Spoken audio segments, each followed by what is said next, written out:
Prenanda Bao. Good afternoon, everyone, and welcome to Swansea University. Croeso Brivesco Abertawe. My name is Pablo Josiah, and I'm the Students' Union President for the university. And it's a pleasure and an honor to welcome everyone today to the Great Hall for this, what promised to be a fascinating and a momentous occasion. First and foremost, I would like to do some housekeeping. These being that I would like for everyone to keep their phone either switched off or at least on silent, and also to not take any videos or photograph throughout the whole event. Secondly, we are not expecting any fire drills, so in the occasion there has to be one. Please make your way safely and cautiously through the exit. Now, back to what we are here for today. We are going to hear from a remarkable young lady called Anna, who truly embodies the whole spirit of what this afternoon is about, which is leadership. Anna Petrusenko arrived to the UK last year, having to flee her home country in Ukraine. She's currently a student at Galway College in Swansea. And to say that she's talented is truly an understatement.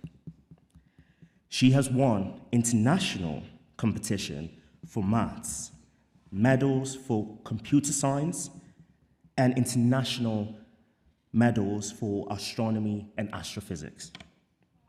And now, alongside her studies, she's also working to make the world a better place and make the world a place that's worth living. She works to make other Ukrainians who've had the same fate know what life is actually about. Anna will be joined on this stage by Ellen Rees, founder and chair of Telescope Production Company.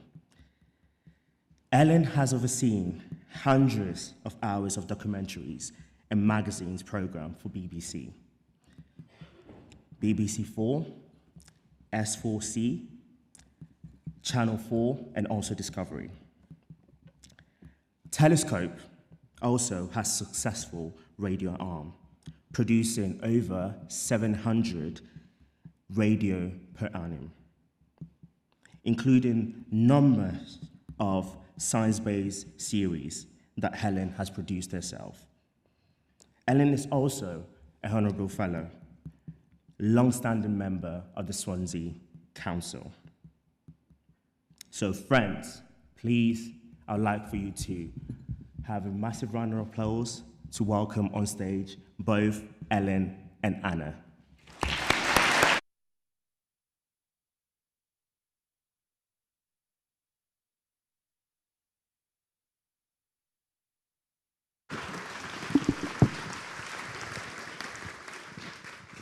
Diolch, Pablo. Wel, annwyl gyfeillion, mae hi'n bleser eich gweld chi, prynhawn da i chi, ac mae'n hyfryd bod yma I adrodd stori ryfeddol Anna. Good afternoon, everyone, and dobry den, Anna. Hello. Anna first came, well, we kind of noticed her the first time when she came to talk to some of the Seren students. And Seren is an organisation, it's a Welsh government scheme aimed at supporting the aspirations of young people, nurturing the leaders of the future. And I'm pleased to say that the leaders of the future are all sitting in those rows over there at the back. We have amongst us some members of Seren. Croeso cynnes I chi gyd. But nawr te, Anna, lascavo prossimo croeso. Thank you. Anna is going to tell us a little bit about her thoughts on leadership. But first, Anna, could you take us back to before the war. And what were your hopes and dreams then, and in particular, your love of science? Yeah. So I have always been really into sciences, and especially computer science, problem solving, and physics. I've written my own scientific studies in physics and maths, which afterwards won national awards for best scientific studies. And I was just always really into that, and I always wanted to make my own contribution in the world of science and help world with sciences. Why do you think it's so important to do competitions in science? Well, competitions teach you a lot of really important skills, but one of them is problem solving. And it's not only about sciences, but just in real life, it's really important to learn this skill when you can think critically, analyze the problem that you've never seen before, and come up with the best solution. It's really important to have the skill. So, 24th of February 2022, things changed dramatically for you. Can you tell us a little about what it was like for you that first night? So I woke up at 5 in the morning because of the explosion not far from my house. And it was really scary because we didn't really realize how big this whole situation and how horrible it's going to be. We were quite optimistic and we thought that it would finish soon, but it didn't. And it was just a lot of really negative emotions at that moment, a lot of tears and fear. And then you left Kyiv, Yeah. which is where you were living, and you went to your grandparents' home for relative safety. But then something in you kicked in, Anna, didn't it? Yeah. It was too dangerous to stay in Kiev. So we left to this smaller city, not far from Kiev. And as I said, it was just such a difficult time. I was just so angry, and not only angry on Russians, but just on the universe in general, because I felt like how unfair it was that my family and all other Ukrainians need to go through this horrible stuff. And that's why I was thinking how I can help other Ukrainians, how I can help my family and my friends, because all of them were in the same horrible situation. They didn't know what's going to happen. So I launched this organization that helped to link volunteers with people coming from the hotspots of the war. Because when we came to this smaller city, there were lots of friends of ours calling us and asking to give them a place to stay for the night. And we hosted lots of families. There were huge families with their pets, small children, grandparents, and we tried to host all of them and help them as much as possible, but it was impossible to do it just with me and my parents. But we were fortunate that there were lots of other people that were willing to help. And that's why we found all of them. And basically, I launched this organization that could link people that wanted to help and wanted to host refugees and people that were seeking help. And now it's still running and helping a lot of people. And are you still involved with it now? Yeah. Yeah, okay. When you then left your grandparents' home, you decided to leave Ukraine completely, and you had a rather horrific train journey. Give me a sense of that. Yeah. So we realized that we can't stay in Ukraine any longer, even though it was really important to stay there to help other refugees. But Russians started bombing nuclear power plants not far from us, and we realized that it's impossible to stay there any longer. So we got on this evacuation train, and it was one of the most horrible 20 hours of my life when we had to sit in this crowded train, moving really slowly in total darkness towards the border of Ukraine.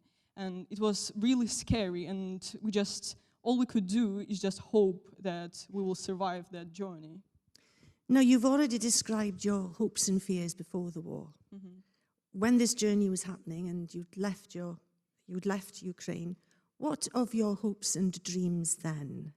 I felt quite lost at that moment because I thought that we're all alone, we don't have any plans, all my plans and all my life was ruined, and I just didn't know what to do because I had this exact plan what I was going to do, but then war started and I realized that it's all impossible. So we left without any plan. We came to our friend in Czech Republic, stayed there, and I was just really lost. But then more and more people were calling us, and they wanted to help. And that's why we were wandering around Europe, staying with other volunteers in different houses. And I realized how many kind and generous people there are, and how much of a difference can be made just with people that are willing to help. I realized that it's all about teamwork, because just people in Europe and then in Wales that were willing to help have made such a huge difference for the lives of many Ukrainians, and it's truly incredible. So you, first of all, landed in London, Yeah. and then quickly left there to come to Wales. And we Yeah. pride ourselves on being a nation of sanctuary. Anna, how did we do? Oh, Welsh people are truly, truly incredible people. They've helped so much. They helped me, helped my mom, and they helped so many other Ukrainians that came to Wales. And we are truly, truly grateful for everything that they've done. War took away everything that you had, your house. There was a Yeah. missile in your house. It didn't take away your spirit, though, Mm-hmm. right? And I'm just wondering, you've talked about teamwork. What lessons in leadership have you learnt from all your experience? Many of us, having gone through what you've gone through, would be kind of close to giving up and angry, as you say. And you were angry, but something kicked in that has enabled you to look at leadership in quite a positive way. Yeah, it's really important to stay positive and to keep this optimistic mindset, because no matter how difficult this day is, tomorrow might be a better day, and this mindset helps me a lot. You just need to keep going and not give up. And I believe that this mindset is also really important for leaders. I'm not talking about the war, but just if you're working on yourself, and if you every day you treat it like a whole new project, and you try to do your best to get the most of this day and stay optimistic, then eventually you will get to some really great goals. So we've been, quite impressed with Zelensky, and obviously he had to learn to be a different kind of leader than he possibly expected. So what kind of things, your observations on that, has it been impressive as far as you're concerned? I think it's really important to be really brave.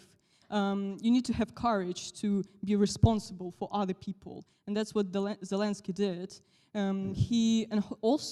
He supported all of us. He was always there and inspiring other Ukrainians to keep fighting and believe in a better, stay optimistic, and it is really important. That's why Ukrainians really united during the war, and we keep fighting and believe in better. You're now in Gower College. Yeah. And you're back studying science again. So what's happened with your education since? I'm doing computer science now, and I'm so happy that I'm studying in Gower College, because teachers here are truly incredible. They are so passionate about the subject that they're teaching, which is extremely inspiring, to be honest. And they've supported me a lot. I was, last year, almost every single day, I was bringing back and forth these huge books for physics that my physics teacher gave me. And all of them were truly incredible, and it's really exciting. You could have chosen any science subject under the sun, couldn't you? Because you're into astronomy and all sorts of things. But you chose computer science. Why in particular that? Well, as I said, I'm really into problem solving. I've taken part in so many competitions and Olympiads where you need to think critically. So you get this really difficult task, and you have a total freedom of ideas and ways how you can solve it. And I really like it about sciences and computer science especially. This problem solving thing. So you're a fan of AI then? Yeah, I am. I believe that AI can definitely help us to explore more and to achieve greater goals in sciences and researches. So tell me, what advice or what tips have you got, right, for a mindset for leadership to share with, especially the young people that are here, who may aspire to be leaders themselves? What are the tips that you could give? I think that it's really important to dream really big and not be afraid of failures and rejections. Because the problem with many people that I know is that they are too focused on their fears, they're too focused on the risks, and they're focused on the risks more than the reward. And focusing on negativity is one of the worst habits that can even exist. And people overestimate every obstacle and underestimate the power of their mindset. And what is the one single tip that you would give us all? So I would just say that this mindset that will definitely lead you to success is constantly leaving your comfort zone and trying to become the best possible version of yourself. Because if you're used to doing something that you fear, doing something that you're scared of doing, and you try to get the most out of every single day. So you wake up in the morning and let's say the count is 0. So it doesn't matter what you did yesterday, it doesn't matter how far you ran yesterday, how much work you did yesterday. You wake up and the count is 0. And you try your best to get the most of it, and there's no shortcuts, no slacking offs, and your commitment must be 100%. And if you're focused on trying to be 1% better than you were yesterday, then you'll constantly be improving, and eventually you will get to really great goals. And that's why no rejections or failures will ever stop you if you keep this positive mindset and say that all those rejections make you a better person, a stronger person. And if that's your mindset, that you can achieve any dream. That's why, yeah, dream big, and don't be afraid of any rejections, and don't think about limits, because limits, like fears, are often just an illusion. And try to be 1% better every day. Yes. Well, now then, I think that's advice that's suitable for all of us in the room. Am gyflwyniad ysbrydoledig gan Anna, diacw. Diolch. Diolch. Diolch. So, gyfeillion, Anna Petrusenko.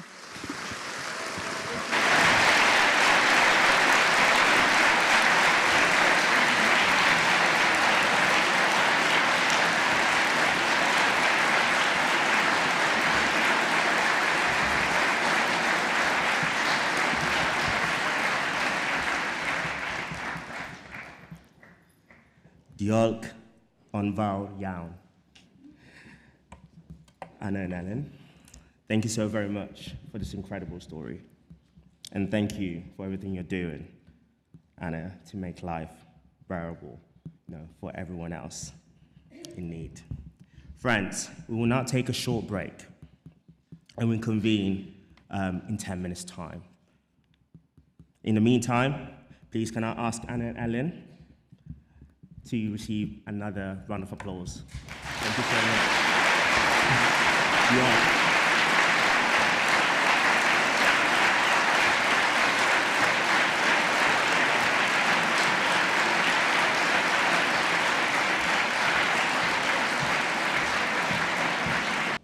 Thank you, everyone. So, Prenandao Akroiso Bao. As president of Swansea University Students' Union, it's a great pleasure and honor to welcome you all back to the Great Hall this afternoon.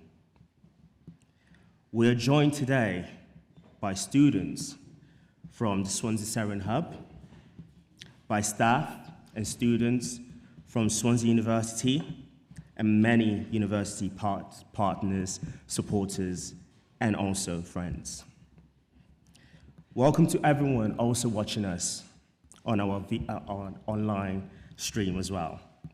Thank you all for being with us today for this unique occasion in Swansea University history. We are, of course, particularly grateful for the incredible support that we've received from the Welsh Government, which has enabled us to put this event on today.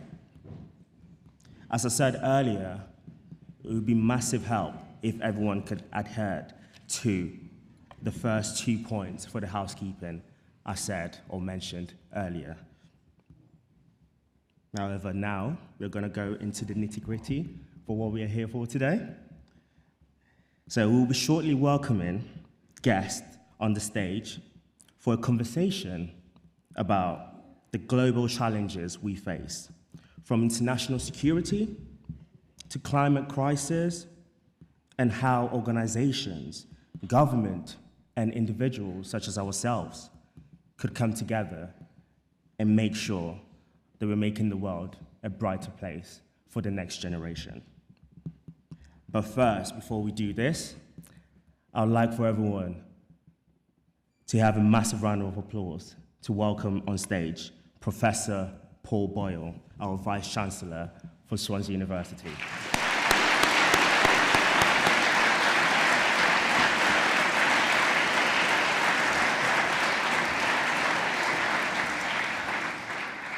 Diolch Pablo, Prynhawn Pawb, and good afternoon everyone and welcome to Swansea University. This is, as Pablo has already said, something of a landmark occasion, not just for the university of course, but for our region and our nation. And we're delighted that all of you could be here today and be part of this.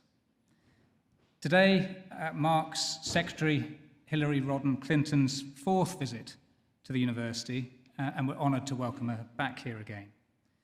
We're also delighted, of course, that this time she has also been accompanied by President Bill Clinton, and we're proud to welcome him here for the first time to our university.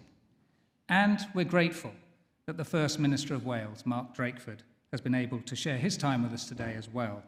And as Pablo said, thanks very much indeed to the Welsh Government for supporting this day. As many of you will be aware, it was around 6 years ago that we embarked on our relationship with Secretary Clinton.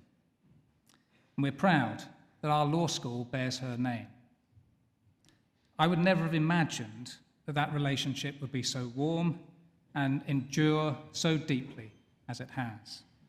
In 2021, for example, during a very difficult period for us all, as we were fractured by a global pandemic, we embarked on a global summit. And Secretary Clinton was able to bring together a remarkable set of speakers, and we had a fantastic event, which since has been watched by over 30 million people. A huge testament to the work that was being done, not only by the speakers there, but also by the university. We're proud to share a belief with Secretary Clinton that connections and collaboration can deliver real change for our world. At Swansea University, since our beginnings, we have worked in partnership, and indeed, many of our partners are here today, so thank you very much for coming along. We were founded over 100 years ago by industry, for industry. It gave this university real purpose, and we've continued with that purpose since then.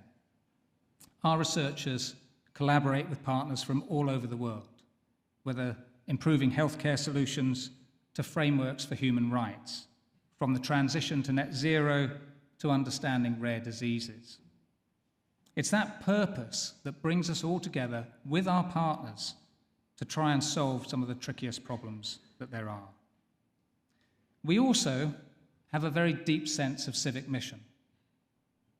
Whether we provide access to our sports and cultural facilities on campus, our arts facilities, our free law clinic, our free English language lessons for asylum seekers and refugees, by promoting our unique language and celebrating the culture and heritage of Wales.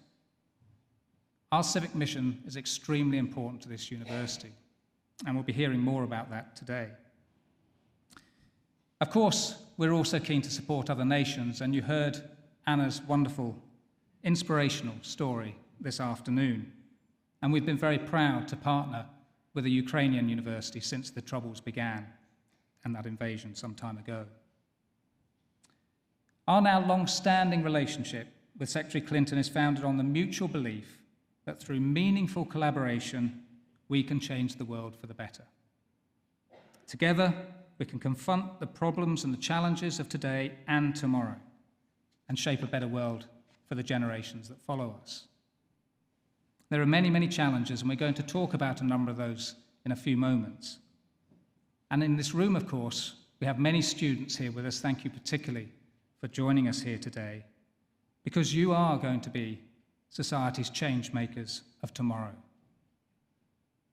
We hope that you find today inspiring, and we hope that it gives you a sense of purpose as you go away from here. So, next up first, we'll be speaking to 3 world leaders who will share their experiences and their insights with us. Second, we'll then hear from one of our partner organisations. It's a particularly good moment where we're able to launch some new initiatives for the university and the region. Third, we'll be hearing from some of our inspirational Hillary Rodham Clinton Global Challenge Scholars, a programme that was established by Secretary Clinton with the university and with sponsorship from Sky. And those scholars have gone on to great things, and you'll hear something of that. And then finally, we'll mention very briefly a new undergraduate programme that we're launching on the back of the work we've been doing with Secretary Clinton. We know that the challenges we face today and those ahead of us are grave. We see it in the news every day. But we also know we owe it to our generation and to the generations ahead of us to lead with purpose and with principle. I very much hope you enjoyed today's event. Diolch yn fawr pawb, and thank you again for coming along.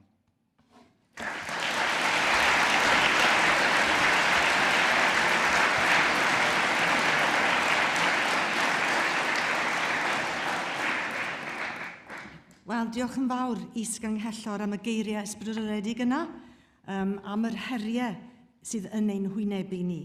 Vice-Chancellor, many thanks for that introduction to today's discussions and for outlining the challenges facing us today and our faith in the leaders of tomorrow to bring about change. Ac mae hi'n bleser i fi nawr gael croesawu ein gwesteion arbennig i'r llwyfan. It is my privilege to welcome our guests of honour to the stage. The Right Honourable Mark Drakeford has been First Minister of Wales and leader of Welsh Labour since 2018. He was first elected as member of the Senedd for Cardiff West in 2011, and he stepped down from his role as Professor of Social Policy and Applied Social Sciences in Cardiff in 2013 to become Minister for Health and Social Services. We at Swansea are proud that he began his academic career as a lecturer here with us between 1991 and 1995, before moving a little further east to continue his academic career. Ond, i ni'n falch iawn ei fod wedi dychwelyd ato ni fan hyn heddiw.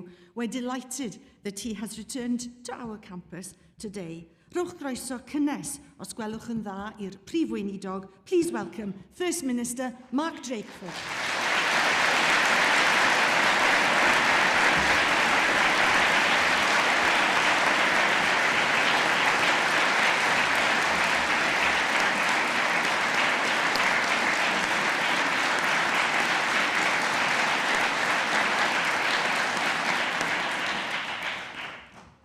Wel, mae hi'n fraint enfawr i fi yn bersonol i gyflwyno'r gwestai nesaf, rhywun dwi wedi ei hedmygu yn fawr iawn.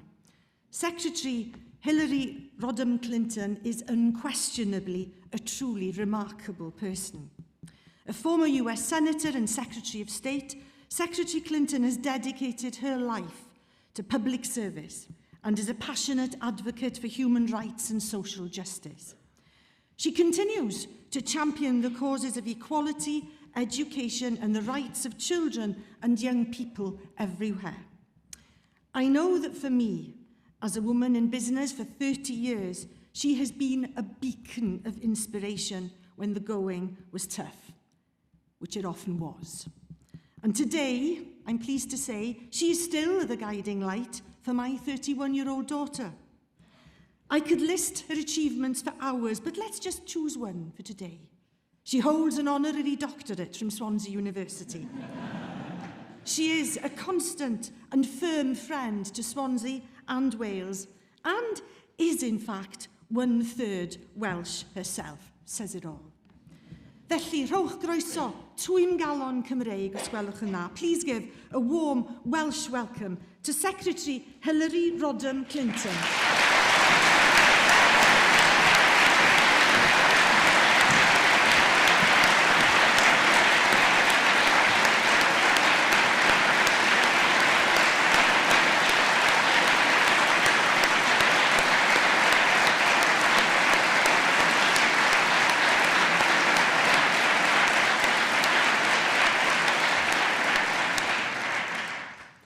dyma gyfle unigryw arall I fi yn bersonol I gyflwyno arlywydd yr Unol Daleithiau, yn enwedig un a gyflawnodd gymaint o weithredoedd da. President Bill Clinton served as the 42nd President of the United States from 1993 to 2001, during which time he oversaw the longest period of sustained economic growth in US history, his administration even reporting the country's first budget surplus since 1969. As president, he advanced social and healthcare policies that benefited millions of Americans. And he promoted environmental protection policies that made a significant contribution to the global conversation on climate change. On this side of the Atlantic, he's perhaps best remembered for his role in brokering the 1998 Good Friday Agreement, which ended decades of sectarian violence in Northern Ireland, and for the Dayton Peace Agreement, which ended the Bosnian War in 1995. We're delighted that he is here with us today. Rhowch goeso cynnes unwaith eto felly. Please welcome to the stage President Bill Clinton.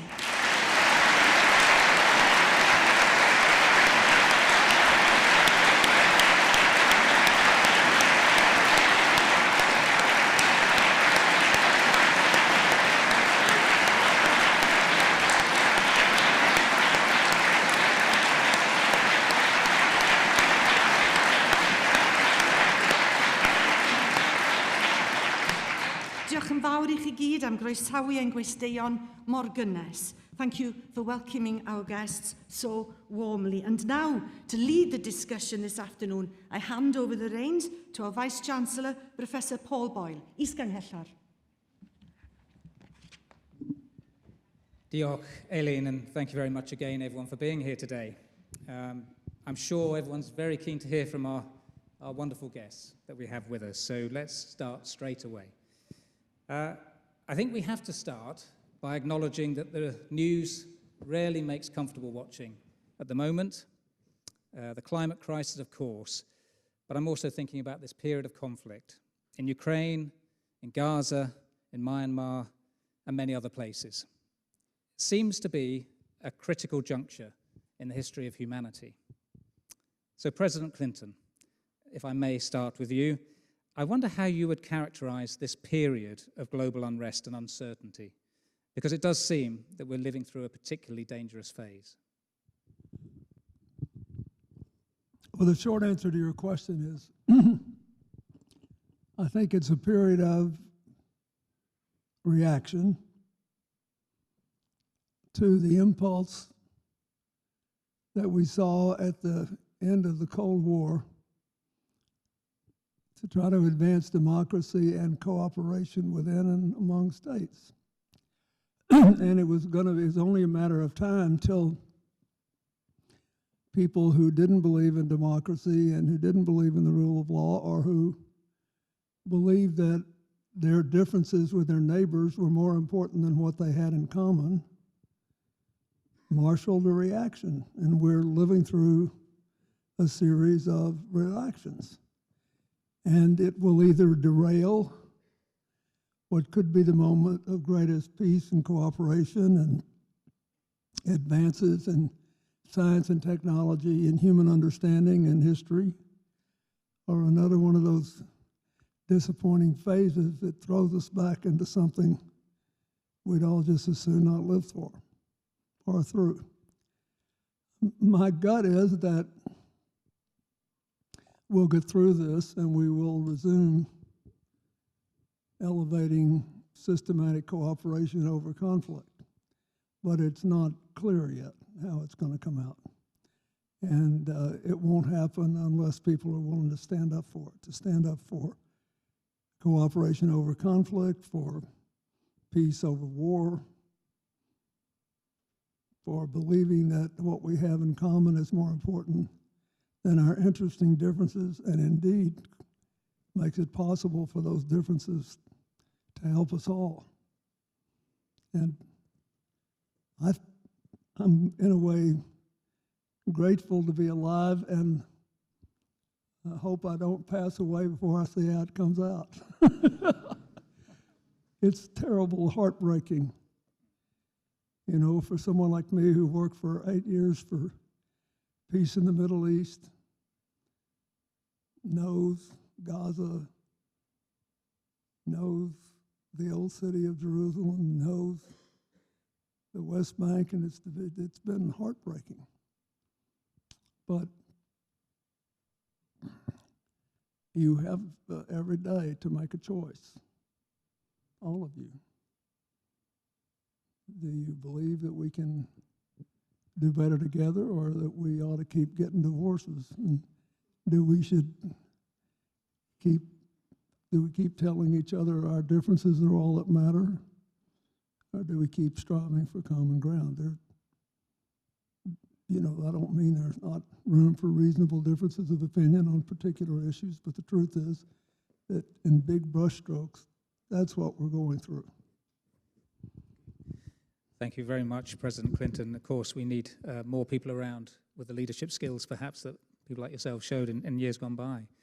Secretary Clinton, there'll be many in our audience today who are understandably anxious about the future, what it might bring in relation to those conflicts around the world. What can we do as individuals and communities to mitigate the risks and support each other? Well, Paul, I think building on what Bill just said, it's so important that people develop the confidence, the education, the skills to be able to navigate the changes in the world, because they're going to come whether we're ready for them or not. And particularly for young people, that absolutely means doing all you can to get the best education available to you, being willing to get out of your own comfort zones to put yourself in the place of other people. And it's not just an intellectual exercise, it's also, developing empathy and understanding so that you're able to, bridge a lot of these divides that are there by virtue of history and our differences, but also are being weaponized by people who don't want us to cooperate, don't want us to get along, who desperately want to divide us because divide and conquer. It provides opportunities for them. So it's important that, especially today, and it's not just about young people, it's really about all of us, that we try to see through some of the many, many smoke screens that are being thrown up that try to create these divisions. And we had an excellent series of presentations this morning about the wonderful work being done here at Swansea. And one of them was about, the uses and misuses of the internet, and the very concerted effort by a number of nation states, non-nation or non-state actors, terrorist groups, other criminal cartels, et cetera, who are trying to tell a version of reality that is not true, but it is quite effective in insinuating itself into how we all see the world. So we have to make not only the effort to stay as well informed about what's really happening, what the facts are versus the fiction, but we have to help equip ourselves and others to withstand those forces of divisiveness now that are very prevalent on so many platforms on the internet that keep people uncertain, unsettled about what's actually happening in the world. So I'm ultimately optimistic, but like a wonderful friend of mine, one of my predecessors as Secretary of State, Madeleine Albright, would always say when asked if she were an optimist, she would say, yes, I'm an optimist who worries a lot, and that's what I am. Thank you very much. First Minister, what role can Wales play in working for peace and security, given that at the end of the day, Wales is just one nation among many? what would you say Wales can offer in terms of its experience of building communities and forging common purpose that the rest of the world can learn from? Well, Paul, diolch yn fawr. I suppose my starting point is that I never think of Wales as somewhere where we set out to teach other people. So when we talk about other people learning from Wales, I think what we offer is simply our experience in the hope that that might be of interest to others, not because we set out to think that we know more than anyone else does. And the need for peace in Ukraine, in the Middle East, is absolutely urgent. But the pursuit of peace is something which requires patience, because it certainly doesn't arrive quickly. And if there was something that we wanted to share with the rest of the world, I think it would be the long history we have in Wales of that patient pursuit of peace. And it goes very deep into our history, whether that was Henry Richard, 19th century MP, Apostle Heddwch, as he was known, the Apostle of Peace, his successor in Merthyr Tydfil, Keir Hardie, an opponent of the Boer War and of imperialism, the fantastic experience in the interwar years of the Women's Peace Petition in Wales. 400,000 women from a tiny country like Wales who signed a petition in favour of peace, who took it to America, who presented it in the Oval Office to President Coolidge. And the archive, which has recently returned to Wales from the Smithsonian, has the most wonderful verbatim account of the conversation they had with him, one of 12 presidents of the United States that has Welsh roots. And today, I think you see that same tradition alive in Wales, whether it's the Academy Heddwch, the Peace Academy. We're the only part of the United Kingdom to have an academic institution devoted to the study and the promotion of peace. And as you heard earlier from Anna, our ambition to be a nation of sanctuary. We have thousands of people living in Wales today from the Ukraine, from Syria, from Hong Kong, from Afghanistan. And I think if we have anything to offer, it is that rooted sense of being a nation where peace matters to us and where the patient pursuit of it is part of our DNA. I'll tell you just one very brief story. So we are very lucky enough in Wales still to be a place where I leave my house in the morning and I walk by myself to my office in my constituency. And I was returning home. This is during the COVID period. I'm returning home, and my journey home means I had to cross a car park about 100 yards long. And I arrive at the car park, and I can see somebody at the other end of the car park. And I know, as I set off, that I'm not going to get to the other side of the car park without speaking to this person. They are there waiting for me to speak to them. And as you know, you never know, do you? You never know what's going to come your way. And it was a young woman, and she was there with a baby in a pushchair. And as I got near her, she said, "Oh, I just wanted to have a word with you." And I said, "Of course." And she said, "I wanted you to know that I am a young woman who has come to Wales from Syria. And I have had the most fantastic welcome here in Wales, in Cardiff, in the part of Cardiff where she was living." And she turned to the baby who was in the pushchair with her and said to me, "And this, my son, was born since we arrived in Wales. And he will grow up to be a citizen of Wales." And I found that was incredibly moving, really. That someone who has traveled the world in the most awful of circumstances felt that being here in Wales had given her a platform to recreate her life, and through her son to make his contribution to the sort of place Wales is and the sort of place we want Wales to be in the world. Thank you very much indeed, Mark. And of course, as Mark points out, a nation that hopes to be a nation of sanctuary. And we're here, of course, in a city of sanctuary and at a university that's working towards becoming a university of sanctuary. Let's move on then to think a little bit more about national identity. You've raised it, Mark. There's much that can be learned from our experience here in Wales. Sticking with our nation for a moment, we celebrate and promote the Welsh language, and we're rightly proud of Wales's history, heritage, and culture. So let's start with you, First Minister. I wonder what your thoughts are on the value of a shared culture in building resilience and binding communities around a common cause.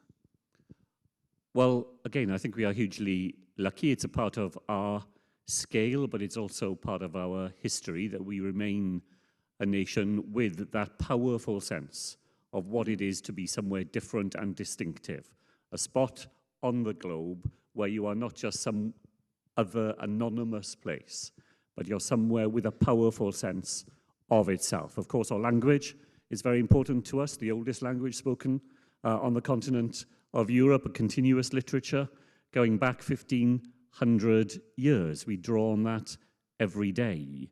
But we have our contemporary history as well. And if I was thinking just of one aspect of that, we heard from the president of the Student Union, and the trade union movement here in Wales has been a shaping part of our history.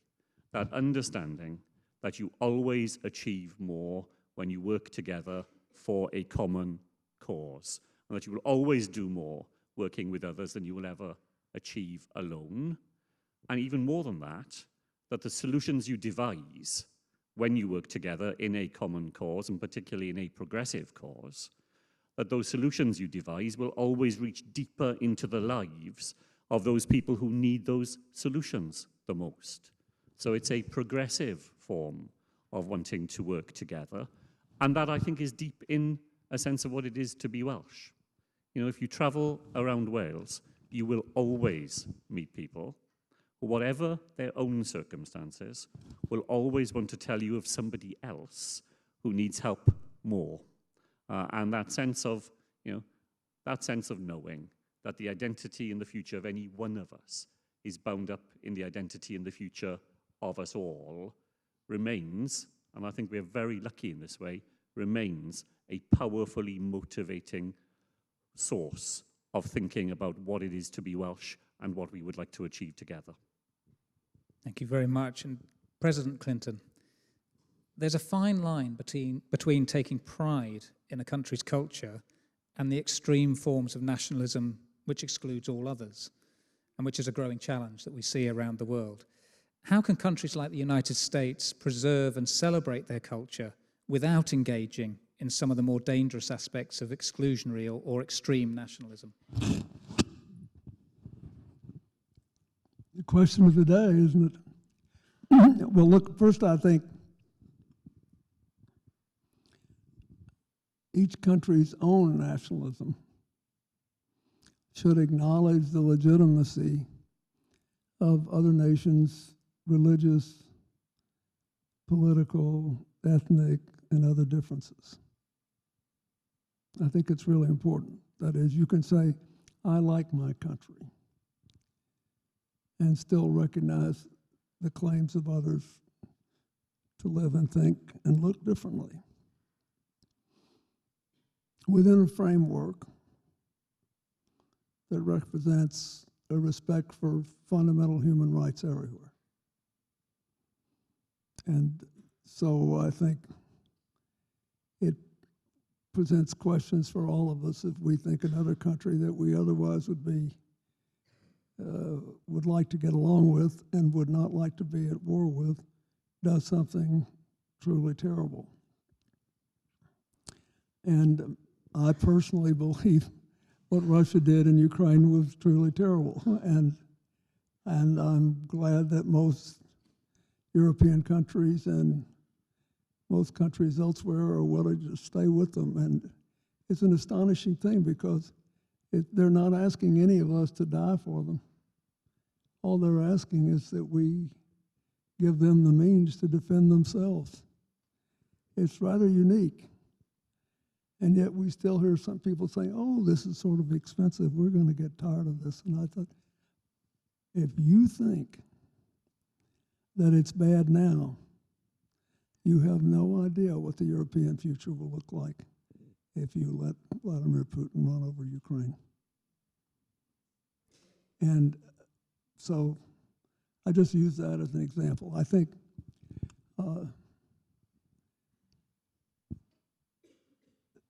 maybe this sounds like an old person talking, but I'm as idealistic today as I was when I was in my 20s.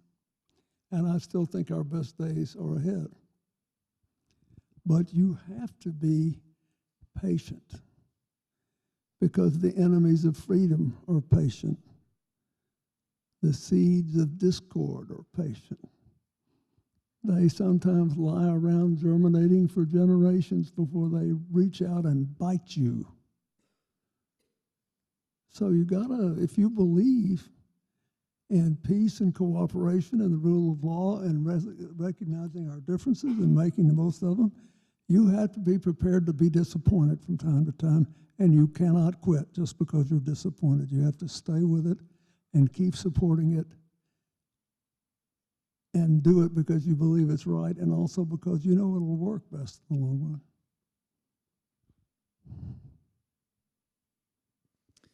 Thank you. Secretary Clinton, there are some people in the United States and in the UK and other countries that have an uneasy relationship with the idea of migration and its impact on societal cohesion. We all hope that we should show empathy to those at a personal level, to those in need. This does not always translate into political will. What message do you have for those in power who are wrangling with that issue? Well, I think that the issue is not going to go away, and therefore those of us who do support migration, who support the kind of stories that the First Minister just told us about people who find a new home, the stories that Anna told us about being driven from her home by war and finding a place of refuge and welcome here in Wales. If we believe that, then we have to work hard to get a system that everybody will believe is fair and which functions effectively. And I can mostly talk about the US because that's where, you know, my experience lies. And we used to proudly say we are a nation of immigrants. You know, we have successive waves of people coming from everywhere. You know, my grandparents, two of them came, or my great-grandparents, two of them came from Wales. You know, one came from England, one came from Canada. And so, you know, those were thought to be really American stories. And what has happened in the United States is really two halves of the story of opposition. One half is that now many immigrants don't look like us, or don't look like the majority group within the country, or what used to be the majority group. They may have a different skin color, they may have a different religion, they, you know, practice, you know, different habits of, you know, what they think is important and how they celebrate their culture. So the increase in difference has caused even many people who proudly are the children and grandchildren of immigrants to express concerns because of the changing nature of their society. And with those people, I think we all have a responsibility to make a case that our immigration system, our migration, our asylum, our refugee systems are well run, are in a position to really help people who need to be helped, but we don't have open borders, because no country can sustain the sight of, in our case, many thousands of people desperate to get into the United States, you know, climbing over walls, swimming over rivers, dying in the desert. You just cannot sustain that. You need a functioning immigration system, and you need enough personnel on your borders to handle the influx of people who are trying to get to the United States or the United Kingdom and other places, so that those who are worried about the new look of immigrants can be assured that their governments are running a very efficient system to determine who does get refuge, who does get asylum, who is given an opportunity to come into the country. That requires a level of commitment and patience and competence that we don't yet have in the United States.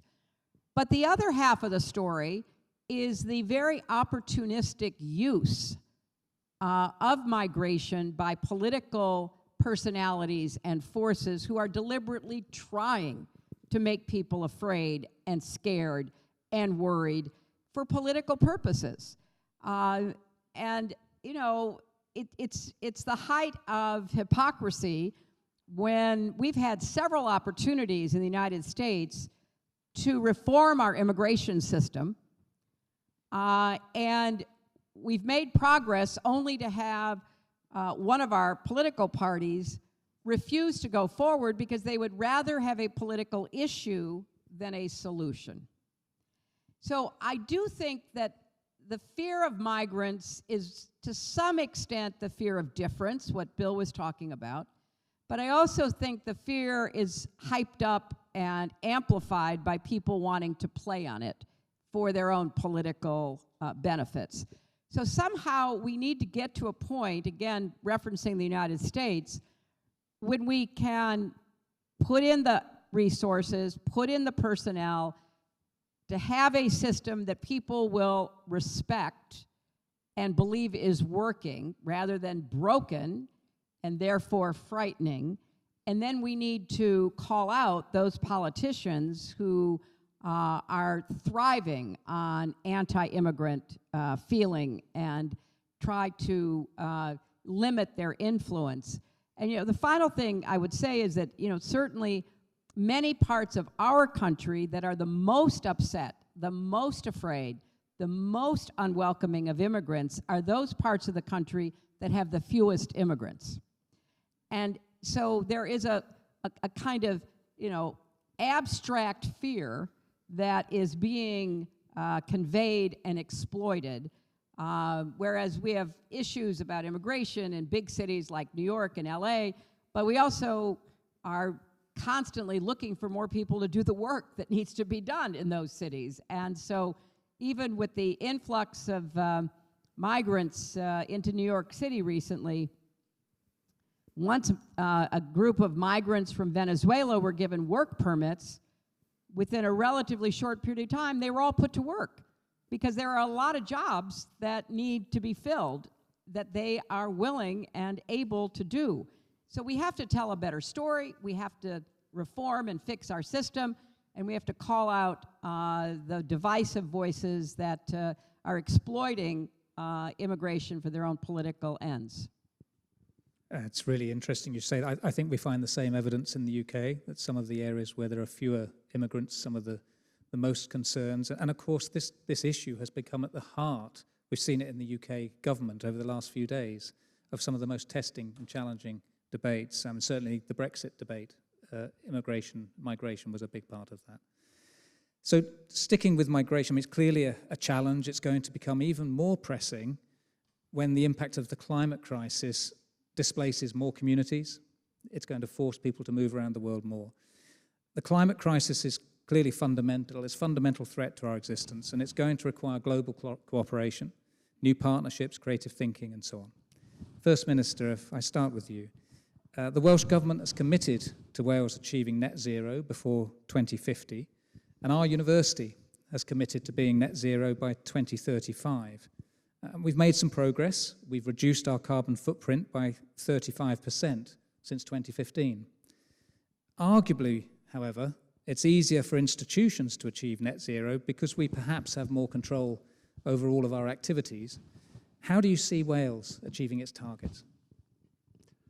Well, I've talked a bit so far about our history in Wales, but this is a good moment to talk about our future and how I think we have a major contribution to make here in Wales to our own energy security in the future, our own energy self-sufficiency, and to do it in a sustainable way.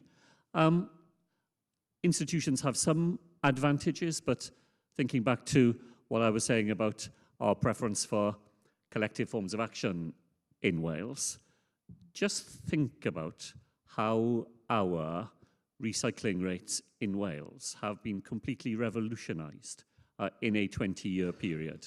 20 years ago, Wales, we recycled about 5% of what we threw away. Today, recycling rates in Wales, third best in the world, second best in Europe, best of all in the United Kingdom. And we do that because we have managed to convince people that every single contribution that we all make in our own lives adds up to making that difference. You know, when I first moved to live in Cardiff, if you carried your bin to put it outside your door on the street, you thought you had discharged your responsibility as a citizen. Today, all of us, everybody in this hall, will spend their time before that rubbish goes out, sorting it, putting it in different sorts of containers, making sure you've checked which day is the right day to put this out and that out. And it is that accumulation of individual effort, the aggregation of it, that in the end leads us to the remarkable place that we've got to. And I think that sense of understanding that, you know, just by adding together everything we can do ourselves, we make a huge difference that will help us to move into the renewable energy future that we're lucky enough to have here in Wales. Because for once, in nearly over half a century, our geography is suddenly on our side. Because here we are on the western edge of the United Kingdom, facing out to the Celtic Sea. The wind blows in on us. The sun shines in Wales. It even rains occasionally. And when you put all those huge natural resources together, we have the raw material to do exactly what you asked in the question, Paul. So 54% of all the electricity we used in Wales last year came from renewable sources. That'll be 70% by 2030. And if we do the right things, it'll be 100% by 2035, within our grasp, by using the great natural resources we have and doing it collaboratively in the way you said. So the Celtic Sea is a great shared resource with our nearest European neighbour in Ireland. And we had members of the government in Ireland with us in North Wales only a couple of weeks ago, where we spent our time talking about how can we make sure that as we face that renewable energy future, we do it in a way that is based on collaboration and cooperation, not competition between us. And I think that's another thing that we can contribute from Wales. That sense always that it is better to cooperate with others rather than to have wasteful competition in an era when the things we can achieve here will be of interest right across the globe. Okay, that's very helpful. And of course, our university and other universities in Wales are keen to contribute to the ways that we might come up with new ideas for generating more blue and green energy as we go forward. President Clinton, Wales, of course, has historically been a country that's grown on the back of mining, heavy industry, much like many of the industrial parts of the United States. We've seen here in Wales some challenges that face the steel industry and communities around that. For instance, particularly in trying to think about how to decarbonize at the same time as trying to safeguard jobs. What do you think are some of the challenges our countries face in achieving carbon reduction targets, and how do you think we might overcome them? Well, I think, first of all, it'll be different for different places. But everybody could do dramatically better than they're doing now. I mean, maybe not Wales, you seem to have made fewer excuses and more progress than nearly any place in the world. But most people make excuses and less progress. So I think, first of all, everyone who has to understand that some of this is a global problem, I mean, I'm talking scientifically, I'm not talking about law and politics. And some of it is local. That is, you have opportunities here that someone who lives in Arizona doesn't. On the other hand, they have opportunities that you don't. You need to, so we need to, every place needs, every unit, whatever, needs, first of all, to estimate their reasonable capacity for energy efficiency. Can I use less? Because in general, that's the great untapped resource. And I start because it's the least sexy. I mean, everybody wants to talk about their use of clean energy or, you know, some of their great breathtaking breakthrough, and it's so boring, you know, using less. But it's probably the most cost-effective option that most people in the world have today, certainly in the advanced world. So you got to do that. Secondly, you have to ask, what are your options to convert to clean energy?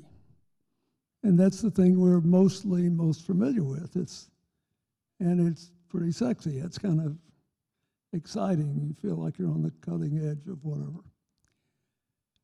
Then I think we have to look at what are our options that we hadn't thought about before, which I find exciting, like urban farming, or, you know, and 1,000 other things, building new developments that are zero emissions. So I think we all need, and then the final thing I would say is there are questions about whether we can change the larger environment that buy us more time before, if you'll forgive me, all hell breaks loose. Can we push off the day of the deepest destruction? And it seems that the clearest way to do it would be if we could have a combination of desalinizing the oceans and basically increasing the forest cover of the earth. There were, a century ago, 1 trillion more trees on planet Earth than there are today. Now, there's a lot of people who are interested in that, and there is a Davos-based commitment that Mark Benioff, the head of Time Magazine and Salesforce, made years ago with Jane Goodall and some other people. But I'm telling you, if you could do it, it sounds neat. Like I can tell you that Ethiopia planted 300 million trees in one day a year ago. They then proceeded to have a new civil war, and the problems with the degree haven't been worked out, and nobody has any idea what happened to those 300 million trees. And that's not a criticism. I'm just saying if you're going to have a tree strategy, you got to monitor how they're planted, whether they stay there, what happens in conflict areas. But if the best of all would be if every country of any size had a plan to green the environment, to maximize efficiency, and to maximize the kinds of jobs that could be created by producing energy in a green way. And you can keep score and prove it's good economics. But it requires real discipline. It's exciting. And I think it requires deals with energy companies in the old energy. I say, you know, I would let them all participate in the benefits of the new energy economy and give them a chance to buy into it. I think we've set up like there's going to be an inevitable fight. It's crazy. Surely these people don't want their kids to grow up in a planet that's burning up. So I think somebody should be in charge of making the political compromises and building the bridges that need to be built. We should try to figure out a way to make it exciting for the wealthiest countries in the world who made their money off energy to finance the transactions. It's a great time to be alive, but you can't just do this with words. You have to, somebody needs to be thinking all the time, how are we going to operationalize this? Yeah, I think through both of you, you've covered the sort of collective and the individual responsibility that we all have. And of course, earlier we were learning about biophilic buildings in Swansea, and some ways, new ways of living together are part of that story as well, I suspect. Secretary Clinton, you've previously expressed your enthusiasm for the support the Welsh Government has given and has sought to give to well-being as a key driver of public policy. And of course, you know about the Wellbeing of Future Generations Act, which requires legislators and policymakers to have regard to the rights of unborn generations. How do you think we might support those unborn generations in meeting tomorrow's challenges?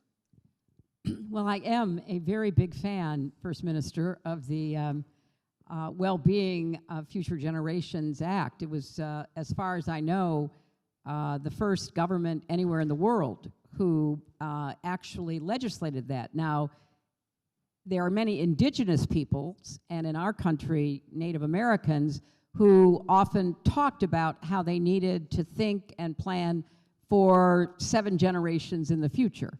So the fact that Wales passed this law and does try to keep in mind what the impact on our children, grandchildren, great-grandchildren, and so on will be is exactly the kind of thinking that we need more of today. We are short on patience, we are short on long-term thinking, and we have an abundance of impatience and instant gratification. And so making decisions that are really about the future is kind of going off of what Bill just said, that old saying that, be the kind of person who plants a tree under whose shade you will never sit, but future generations will.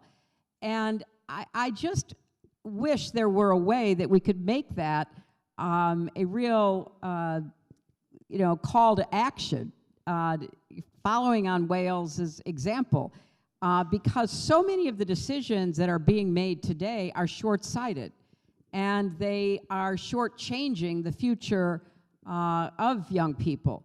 Climate is the clearest example. There are so many ways right now we could be making more progress than we are. And we're held back by all kinds of factors about political disagreements, about nation disagreements, about how to follow the example of the Welsh and actually divide your garbage, which needs to be really inspired. People need to be inspired to do that, and you have to do it patiently over time. So honestly, I think that this whole question about future generations needs to be much more prevalent in our politics. And people who run for office or who are currently holding office should be asked much more often, especially by young people, well, how is the decision you're making today going to affect me and my future children and grandchildren? And don't let them get away with platitudes, because people have got to be held more to account. We have so many contentious issues in American politics right now, where people just blithely, on all sides of our political spectrum, blithely say things that either are not true or only partially true, or even if true, have no chance of ever getting through our political process. So people need to be held to a higher standard of being future-oriented, yet at the same time, practically rooted in order to achieve what we're talking about. Just 2 quick examples. Bill mentioned trees, and there was just a recent study that came out within the last week which definitively said trees can do a lot of work for us. But let's start by protecting old growth forests. Let's start by planting trees that are native to a region so that they're more likely to be successful in living long and taking carbon dioxide out of the atmosphere. Let's enlist people to truly be willing to go out and plant trees. Let's use technology like drones, for example, to drop seeds where it's isolated. People are not likely to be able easily to get there to plant seeds and seedlings. So let's be creative about this. If trees are going to help us mitigate against climate change and frankly, help us meet our very difficult goals here, let's have an organized effort to do that. And it's something that people can understand and relate to. And secondly, on the built environment, this is something that, as Paul said, Bill and I were talking to some of the presenters this morning about the work that Swansea is doing in trying to build a zero carbon building, to have it be, as they described it, a biophilia building, where it's literally a living building. They want to prove the concept. But you can also take the old buildings in Swansea right now and do an energy audit and reduce, energy usage and increase efficiency. And that could be done by anybody anywhere. So, and maybe they need some subsidies in order to, put, a heat pump in or whatever the decision would be. But there are so many things we can do right now that will make the future generation more livable. And part of it is for people to band together collaboratively to do this work, and part of it is to have leadership like you do in Wales that is looking into the future and keeping focused on that. But I think this is very exciting, and this should be the new politics. I mean, we get caught up in arguing in politics about issues that are not going to change many people's lives, if any at all, are not going to have a big impact. And there are many things that we could be focused on that would be truly about the future. And I think young people have an opportunity to take the lead on that. Okay, thank you very much. And of course, we have many young people in the audience today. I think it will be helping us with some brilliant ideas, no doubt, as we go forward. I'm going to finish for now, before we ask for some questions from the audience, but I'm going to finish for now with a single question to all three of you. You've all, of course, had experience of leadership on the world stage, and you'll have been confronted with challenges.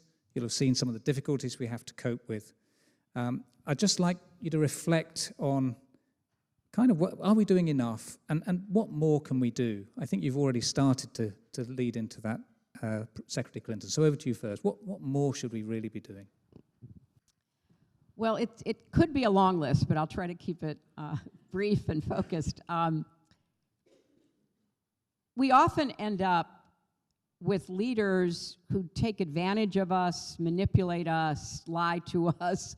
I'm not saying any person in public life is perfect, but there are some who are much less perfect than others. And part of what citizenship requires is to hold your leaders more accountable for what they say, what they do, and frankly, what they don't do. And there are so many examples, I won't go into them, but certainly in the United States, we have what I call two different kinds of political leaders right now. We have performers and we have producers. We have a lot of performers. All they're interested in is getting those clicks, getting that attention, being outrageous, driving people to their social media accounts. It's a form of entertainment. And at the end of the day, they do very little, if to nothing, to change anybody's life, to improve anybody's future. But they have a following because people are just drawn to a performance. And then we have what used to be more of a norm are the people in public life who are the producers. You know, they get up, they try to figure out how do you solve a problem, how do you build a coalition, you bring people together, you make principled compromises. But that is a lot less entertaining. In fact, you might even say it's kind of boring. Because when somebody gets up every day, choosing to be a responsible leader, how do you draw the eyeballs? How do you get the attention that is part of the, lifeblood of modern society? So I think citizens have to be more willing to support the producers and to go ahead and laugh, smile, or groan at the performers, but don't vote for them. Because at the end, they're not in it for you. They're not in it to do wellness legislation for the generations ahead. That's not what gets them up in the morning. So there's a citizenship responsibility as well as a leadership responsibility. And at the end of the day, we really do get, leaders that either we choose or by default, because we don't vote, we don't participate, we end up with. So let's try to get leaders who are willing to be held accountable, willing to take responsibility for their service, what they do, what they stand for, and are going to be able to tell you what they've accomplished that is actually in your interest, in the interest of your family. So that is it's kind of politics 101, but it's easy to get diverted and distracted in today's world, particularly since we live at least a third of our lives every day online. So we're staring at a screen, which is virtual reality, not real, but very much part of, how we build community, how we see ourselves, how we connect with people, and very manipulative political leaders know that, and they use it, and they are good at it, and we have to respond by basically saying, so what are you actually getting done? I mean, we have people in the United States Congress who get more airtime than anybody who have never passed a single bill, have never done the hard work of legislating, haven't really been involved in difficult negotiations, but they've got good one-liners and they appeal to, people's fears and concerns in a way that, gets them to have a standing within our political system. So, and you notice I didn't mention any names, and I am really proud of myself. But so, because these are general comments, but anyway, that's kind of what I would hope from citizenship, not just leadership. So don't vote for the performers. That's the message that we've been given. President Clinton, your views. What more should we do? Do you have one particular thing that you would like to see us doing differently? Well, we talked a little bit about climate change and a little bit about foreign policy. I'd like to talk about how we can make all of our democracies work better, so we feel that we have a forum for advancing these causes. I mean, for the last 23 years since I left the White House, I've primarily been involved as an NGO. I'm a non-governmental organization, except when some president or somebody else asks me to help do something.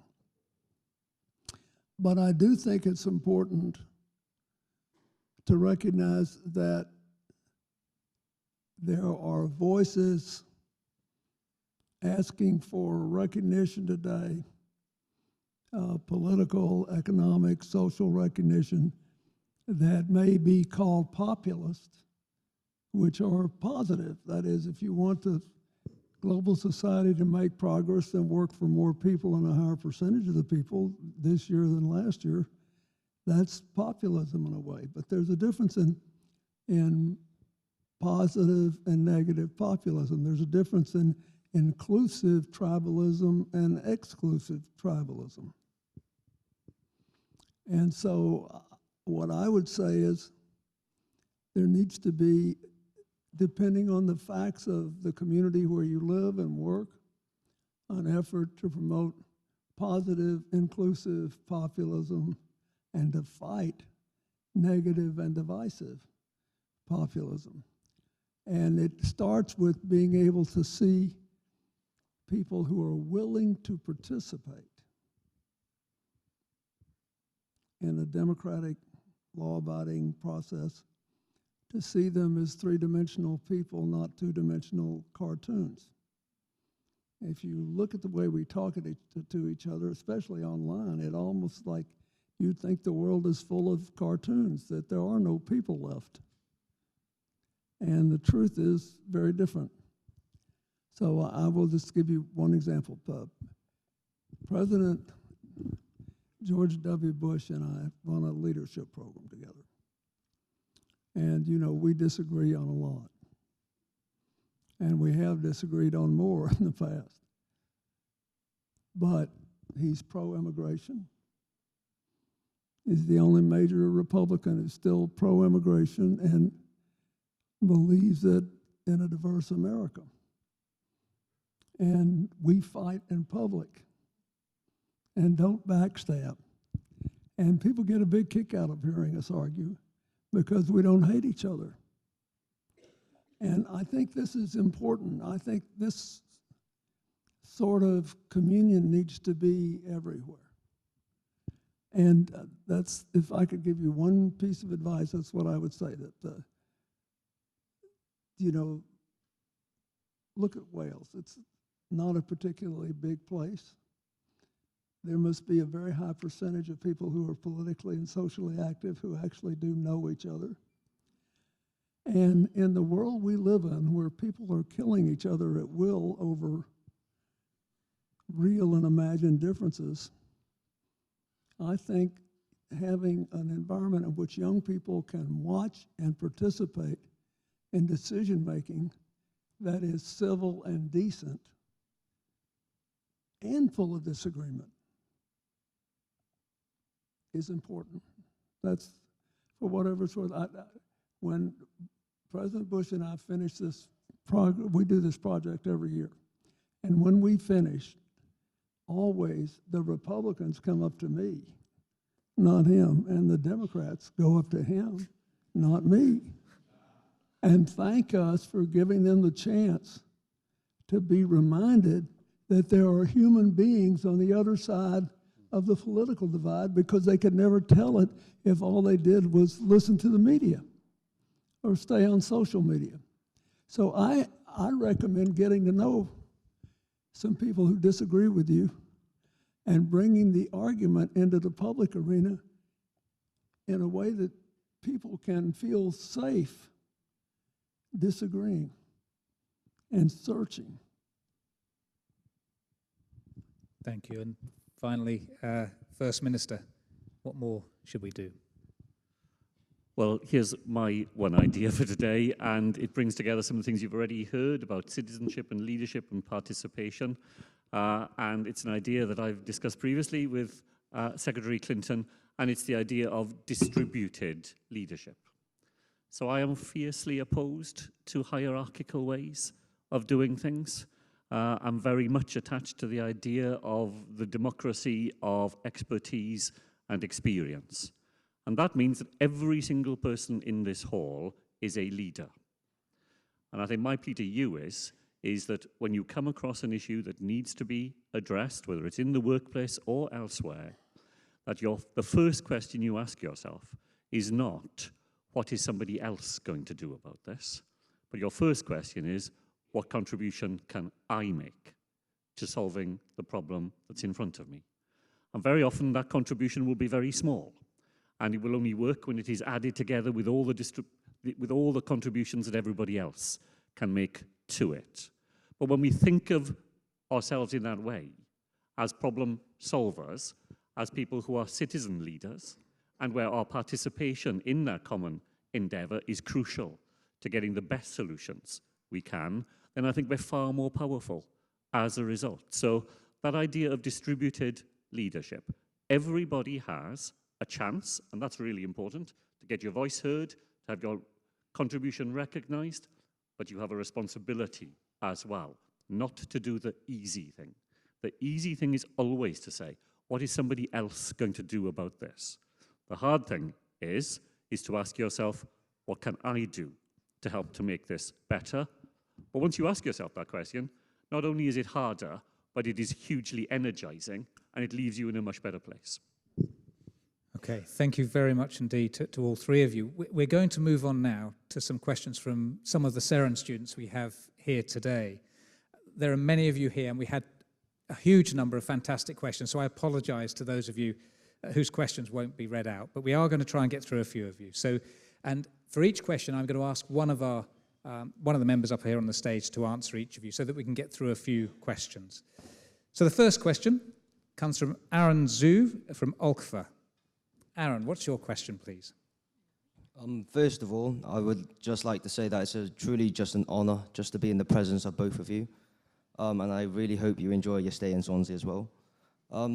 As we all know that you're world-renowned politicians, and I would like to ask that through your tough journeys in politics, what is some crucial advice you could give to anyone in this room that you would apply to your everyday life?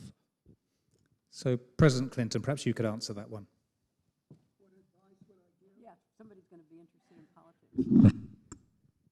Well, I think if you're interested in politics, first of all, you have to decide if you're interested, why are you interested in politics? Because if you're interested in politics because you want to help other people, then it's going to be a lot more hard work. But it'll be ultimately much more rewarding. I think if you're interested in politics and you want to, your goal is to leave things better off when you stopped than when you started, you must learn as much as you can about different kinds of people that think differently, look differently, live differently from you.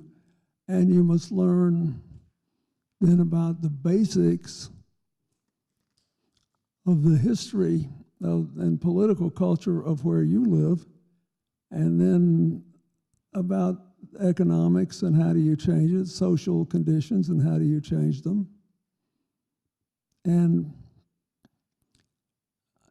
so that's my advice is the more you know, the better off you are. Then I would make a disciplined effort to spend time with people who are different from you. Learn from them. Let them learn from you. Absorb it. Observe people. Listen to them when they talk.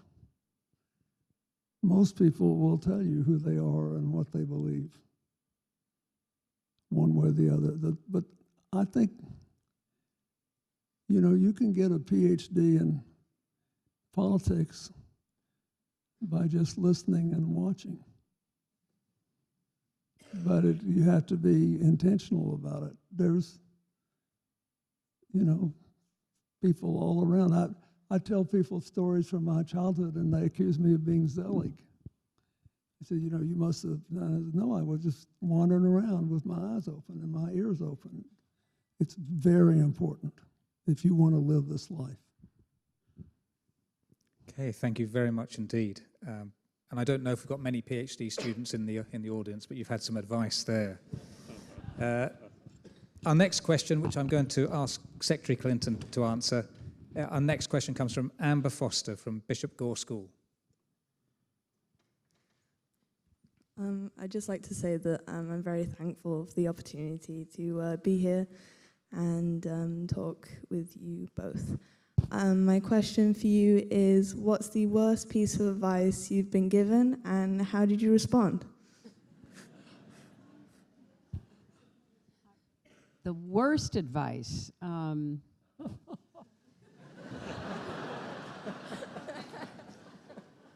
Well, I get so much unsolicited advice that I'm just, yeah, I'm going to put that to one side because, yeah, there's a whole cottage industry about giving me bad advice that I ignore.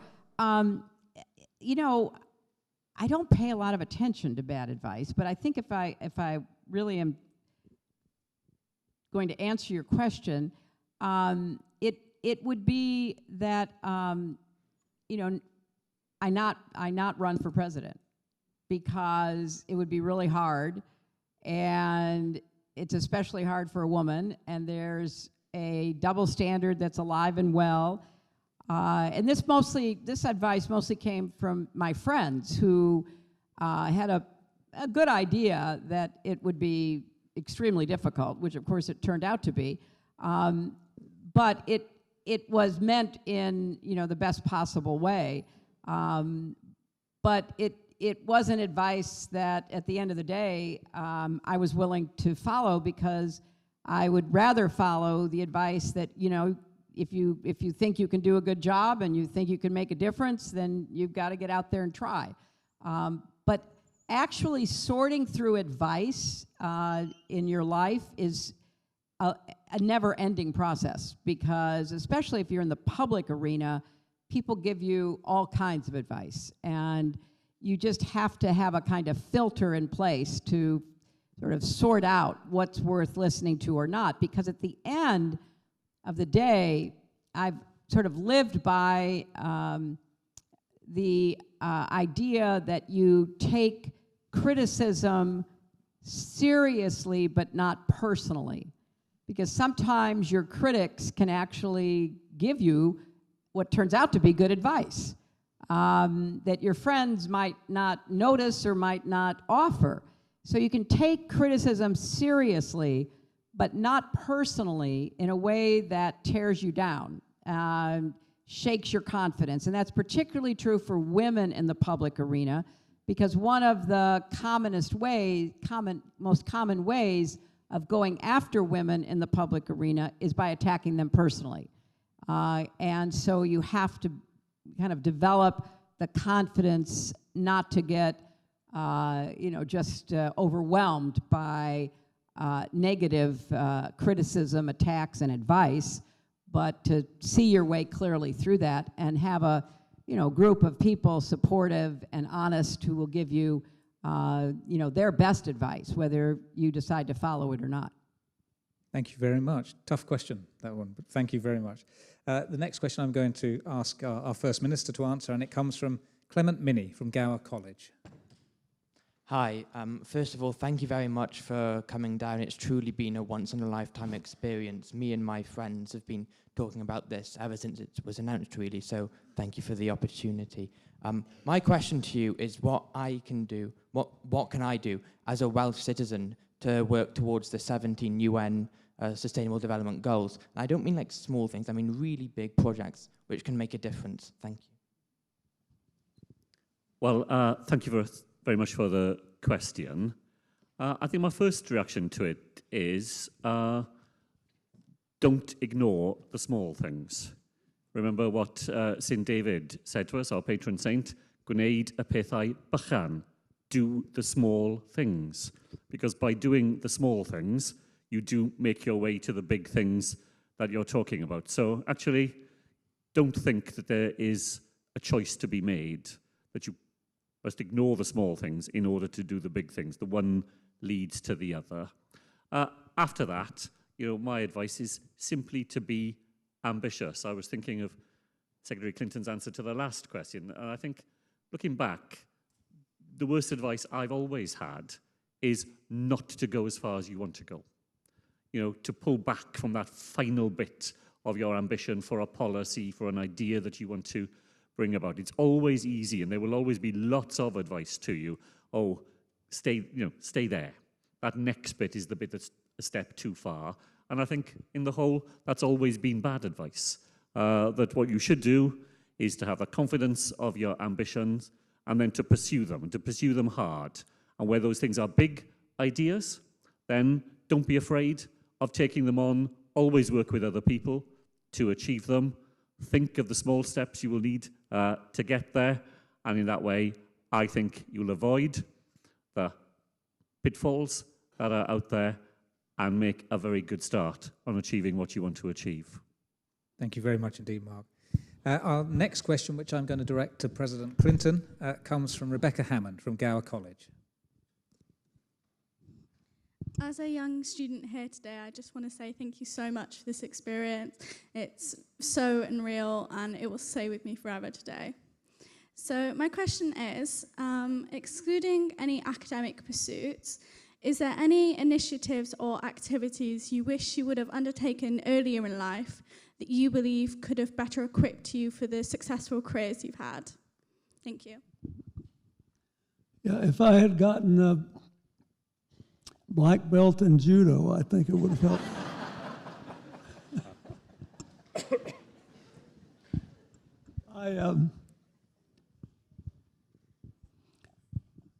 Actually, I wish I had acquired fluency in other languages earlier in life.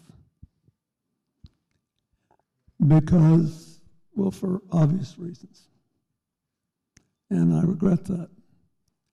I did speak German well enough to give about 2 minutes in German on the eastern side of the Berlin Wall when I was the first president to speak there after the Cold War. And I got a decent grade from the then Chancellor of Germany on my German. But I wish I had acquired that. And I think it would be a good thing if almost every person who gets out of what in America we call high school was at least fluent in one other language. For one thing, it'd be good for America too, because we wouldn't look like we were an imperial power. We didn't expect everybody to speak English. And we were boosting other people's culture, whatever it might be. Okay, thank you very much. So you've heard it from a president. You need to be learning more languages, and we certainly support that at the university as well.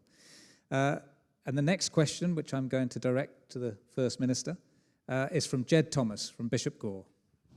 Jed. Thank you for this opportunity. And first off, I think it's fair to say that all three of you have had somewhat successful careers within politics. So my question for you is there a job that you would have loved to done, if you didn't find yourself in the world of politics? And First Minister Drakeford, could we get rid of the 20-mile-an-hour speed limit, please?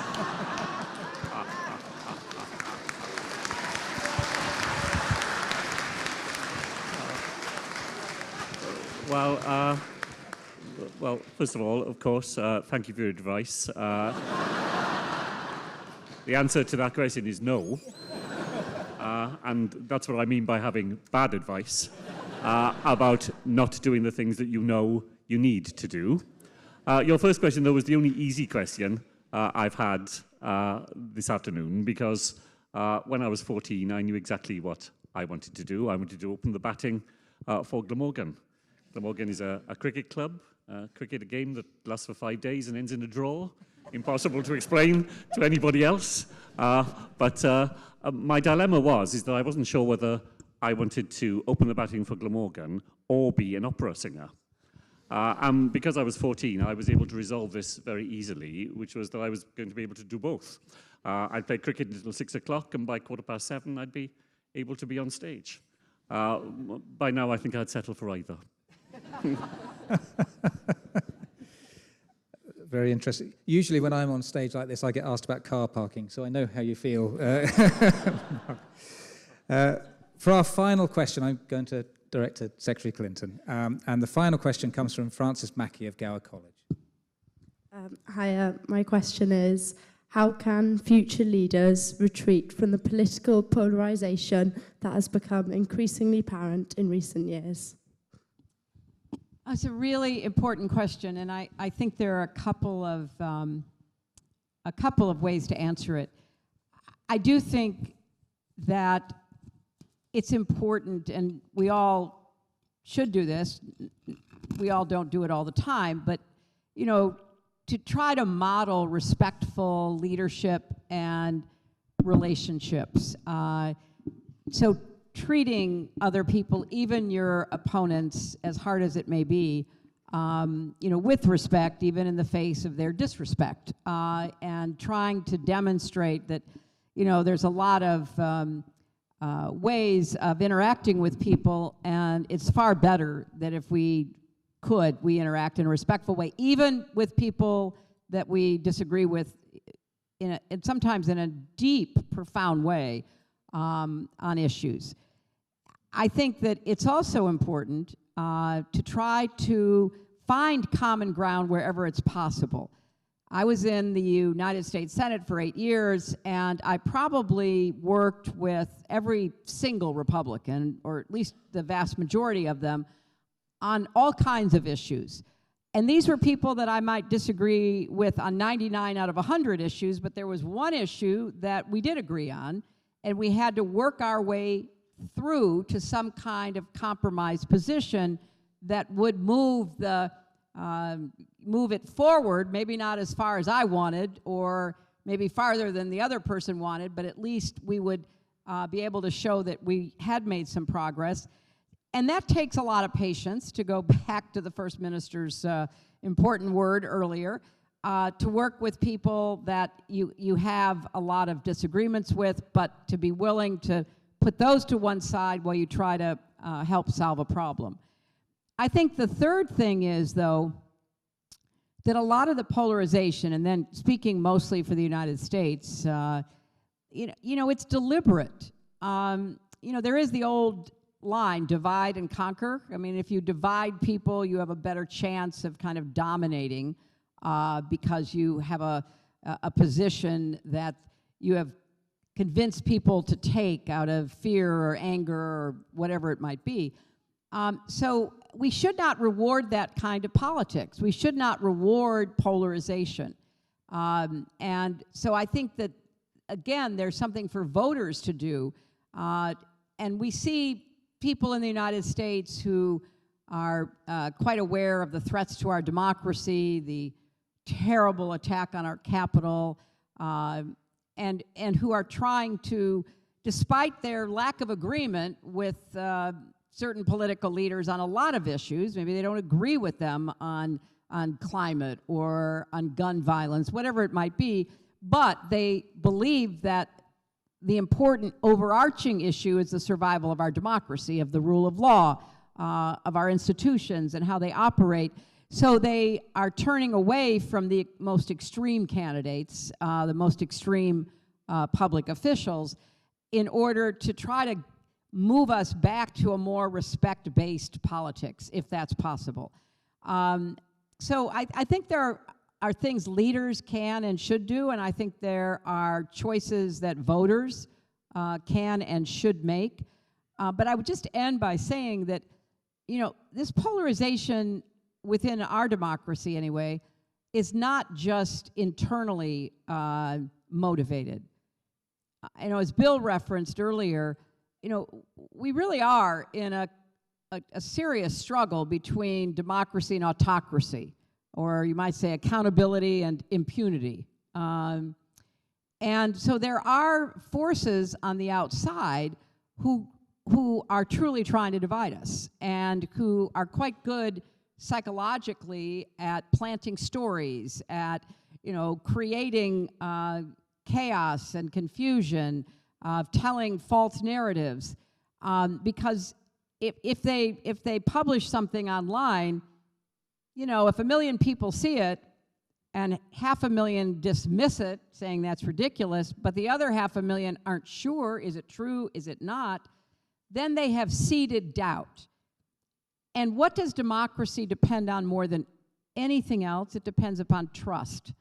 It depends upon the trust of people being able to come together to make decisions. Sometimes it depends upon people making really hard compromises that they are not happy about, but it's for the greater good. So if you're not only facing inside political pressures to divide us, but outside kind of global macro pressures to divide us so that we distrust each other, we disrespect each other, we fail to listen to each other, it really undermines the democratic enterprise. So this is one of the biggest challenges that we face, and I think we're up to it, but we all have to ask ourselves, how do I reward respect and trust and accomplishment, and not disrespect and mistrust and failure? So that's kind of the formula that I think we should keep in mind, because we're all going to be facing it in elections to come, about who do we believe. And in the era of generative AI, you may have no idea what people believe, because outside forces will be promoting false narratives coming out of the mouths of people who are running for office. And that will sow so much distrust that a lot of people will withdraw from the political process. because it's too messy, it's too difficult to make sense out of. Who do you believe? Who can you trust? And I don't want any part of it. I don't want to even be involved in it. And that rewards those who are sowing the very divisiveness that we are living with. So we have a lot of big challenges we have to deal with going forward. That's really interesting. And of course, as we get more and more things developed through AI that we're a bit uncertain of, it starts, we will ask questions about the real images and start wondering if they're AI or not, and it becomes really challenging. I'm afraid, and I know we could carry on for hours, we've had a fantastic opportunity to hear the ideas, the honest and open ideas from 3 world leaders here. I also want to really thank the students for turning up and being part of this, but also for your wonderful questions. As I said, we have many, many more that we could have shared today. But really, I'd like to thank our guests, Secretary Clinton, President Clinton, and our First Minister. Thank you so much indeed for being with us.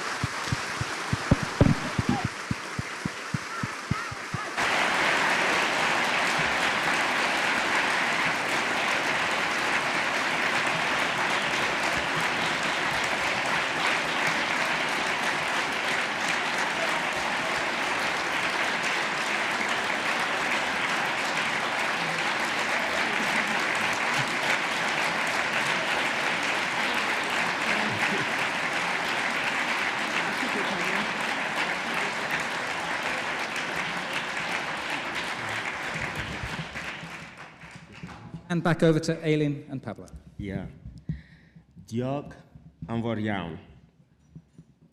Whilst President Clinton and First Minister made their way off, can we all please show again a massive round of applause and appreciation for the thought-provoking conversation.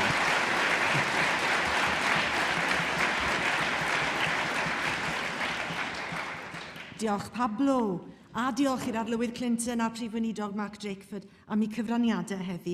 Ac ymlaen â ni nawr at rai o bartneriaethau'r dyfodol yma yng Nghymru.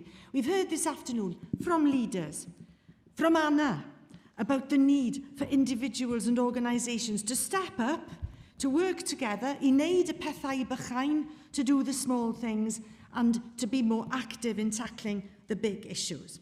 Well, now we're going to hear about an exciting partnership that the university is championing for the region and for Wales. Rhowch groeso i'r llwyfan os gwelwch yn dda. Please welcome to the stage Councillor Rob Stewart, Chair of the Swansea Bay City Deal, Nick Glidon, Director of Vodafone Business UK, and Andrea Donar, Vodafone Director of Network and Development. Please welcome them to stage.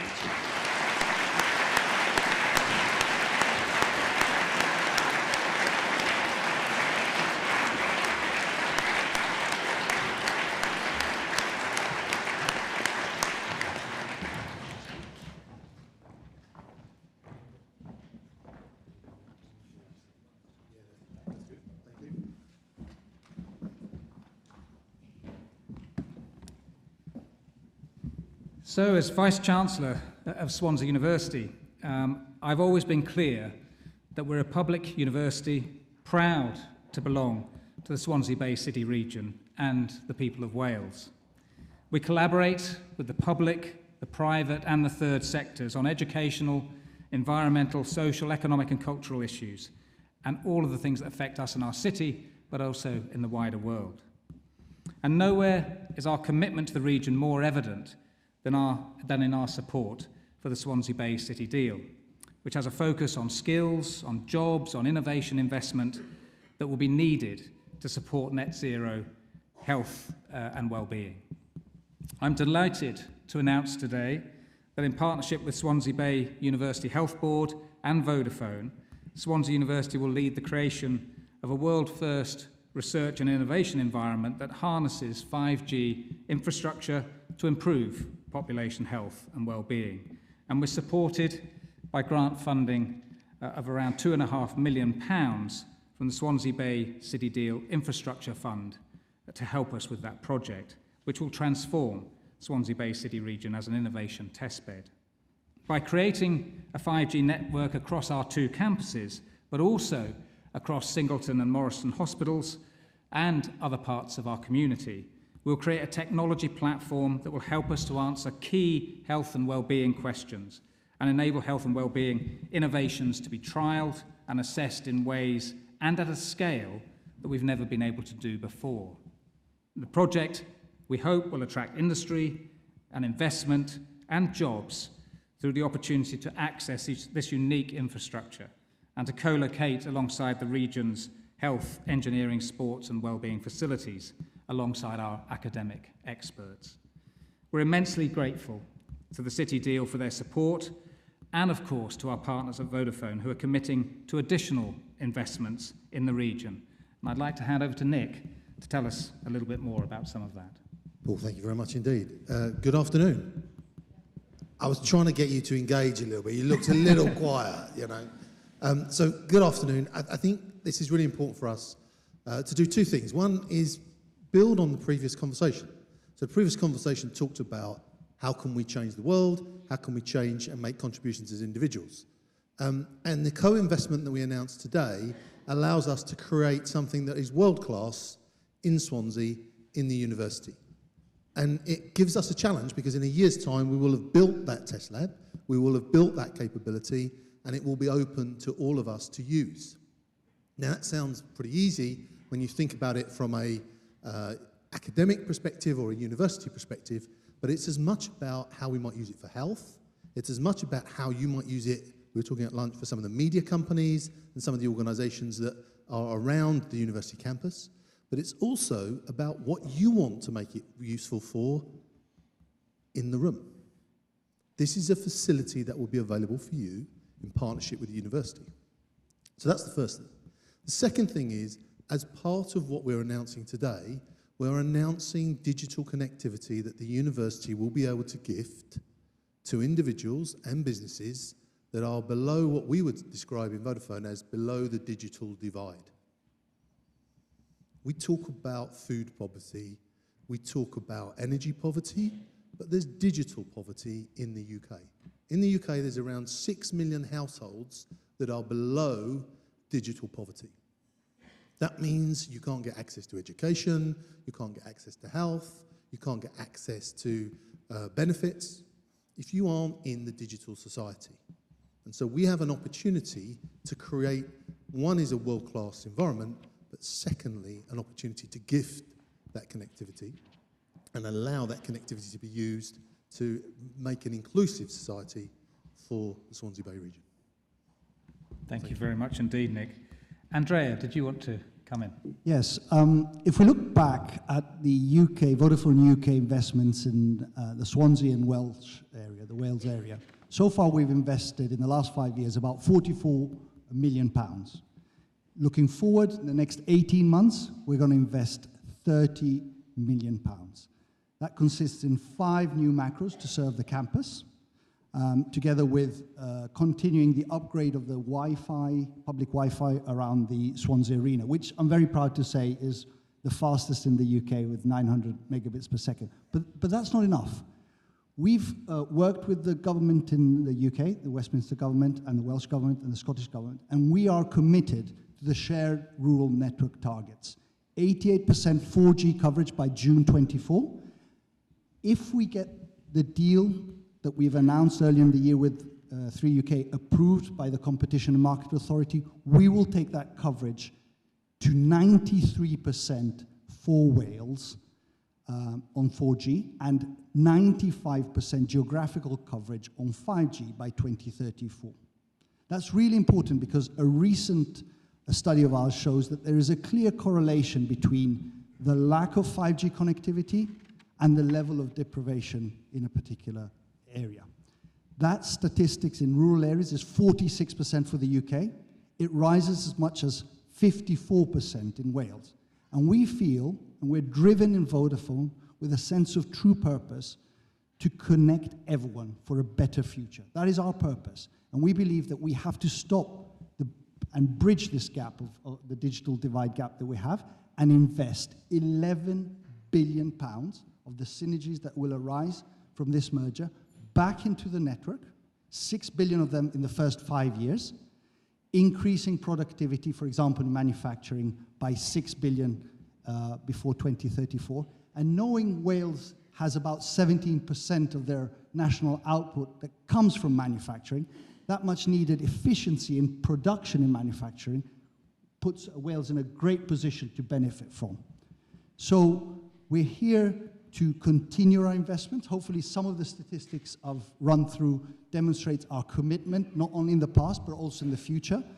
And as Nick says, bringing that 5G laboratory, it feels like yesterday I was in your shoes, studying engineering and studying OFDM technology, which is the basis of 5G technology. It's here, it's live, and it's ready for all of you to really make the most of the inherent beauty and the inherent functionality that's in this amazing 5G technology. Thank you very much, Andrea. And of course, on behalf of the university, we really want to thank you for your support. But Nick, did I notice you wanted to come back in briefly? I think there was a moment, I saw some of you nodding when Andrea talked about coverage. So senior university professionals get car parking questions. Politicians get speed questions. We get coverage questions.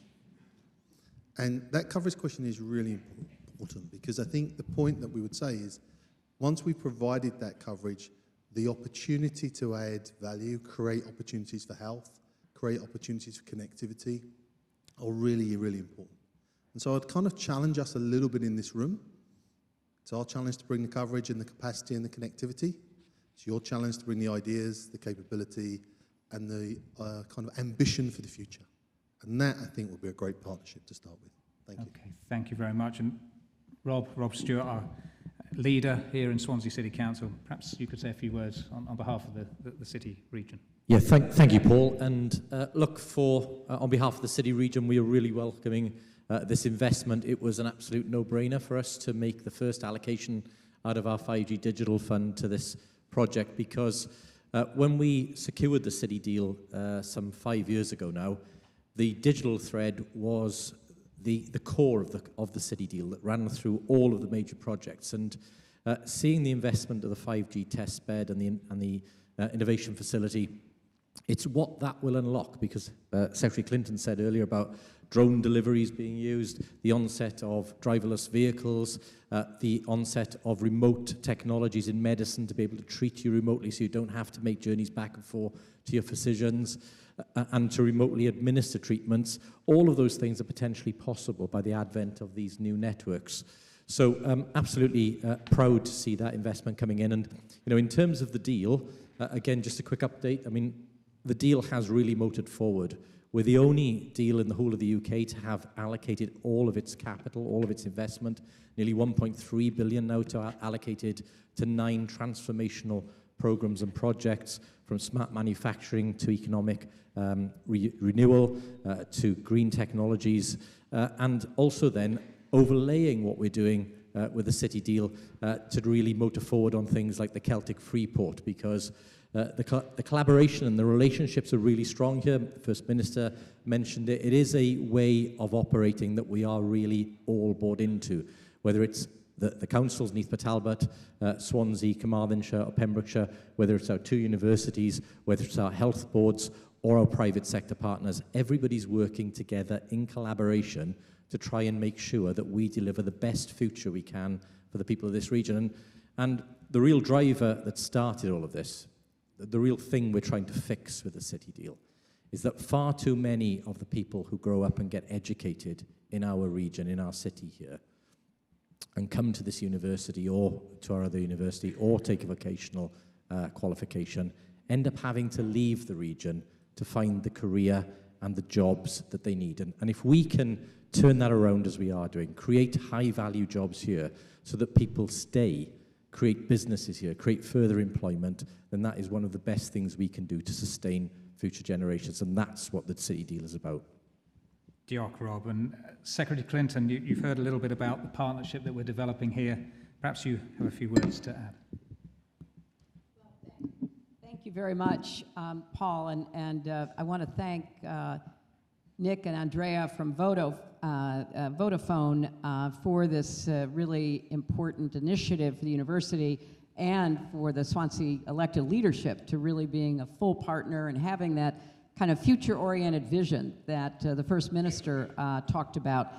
And I really appreciate your emphasis on high-speed internet, because it really is vital. As you and I were talking earlier, Andrea, you know, people get left out of the modern economy. They get left out of educational opportunities. And I really want to thank you for the 3,000 SIM cards that Vodafone has committed to providing to disadvantaged young people, to help them access these key services that are delivered online, to help you know, build the lives and have the ambitions that you know, they have to try to fulfill right here in this community.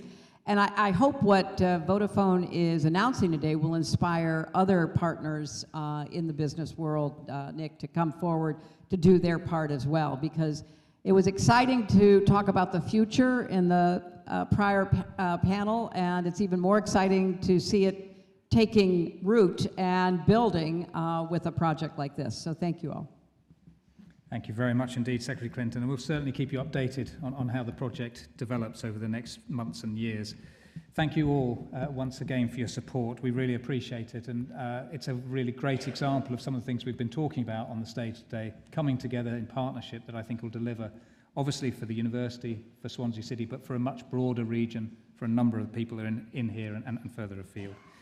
So thank you very much indeed. I'm going to hand over now to Pablo.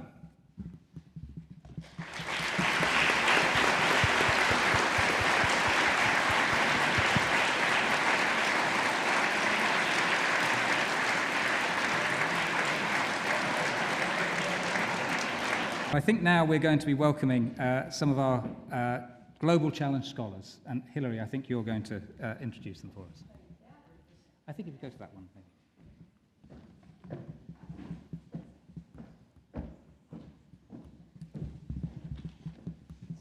So I think the first thing is for us to show a video, if that's keyed up, because we are so efficient. We're running a little bit early. Hard to believe, but we are. So I don't know if the video will play now or maybe it will play later. It plays now. I am delighted to be at this university, which embodies the spirit of unity and inclusion. And I am so impressed with the way that the leadership and the support of the community has been transforming the university into a world-class hub for academic pursuit. There is much that sets Swansea apart, like your world-renowned professors, your commitment to diversity, and a learning environment which tries to give every student the chance to thrive. At the heart of it is your focus on scholarship that's both intellectually rigorous and purposeful. You are scholars after my own heart. And I've been very inspired by the partnership that I've developed over the last 4 years with Swansea University and what we've been able to achieve together in helping to create a Global Challenges Scholarship Program, which already has a growing number of graduates heading out into the world to help form those partnerships and solve the problems that we all face.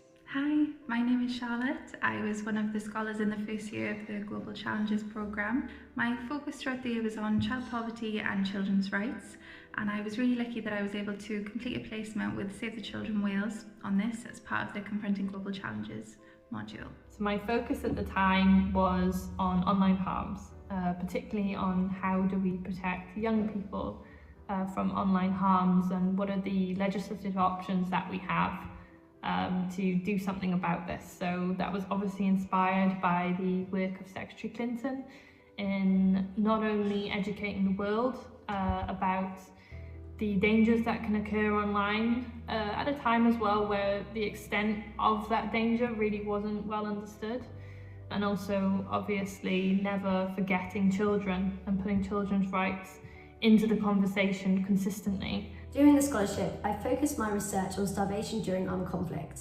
I had the opportunity to work with Global Rights Compliance on their Starvation Accountability project, and I also worked alongside a group of academics and journalists to document the conflict in Tigray. During the Global Challenges program when I was at Swansea, I focused on open source digital information or user-generated content and how it could be used essentially to verify alleged violations of international law, but also alongside more traditional investigative techniques. One of the highlights of the program for me was securing an internship with Greenpeace International and conducting research on strategic climate litigation. As a Clinton Global Challenges Scholar, I focused on restoring order and civility to online information spaces by reimagining how we regulate freedom of speech in the digital age. I've since built on this in my current position as an associate at a boutique consultancy which is based out of Paris. I work on advising social media platforms on how they can best comply with new relevant laws such as the UK's Online Safety Bill and the EU's Digital Services Act. I currently work as the Global Networks and Partnerships Coordinator at Clean Cooking Alliance.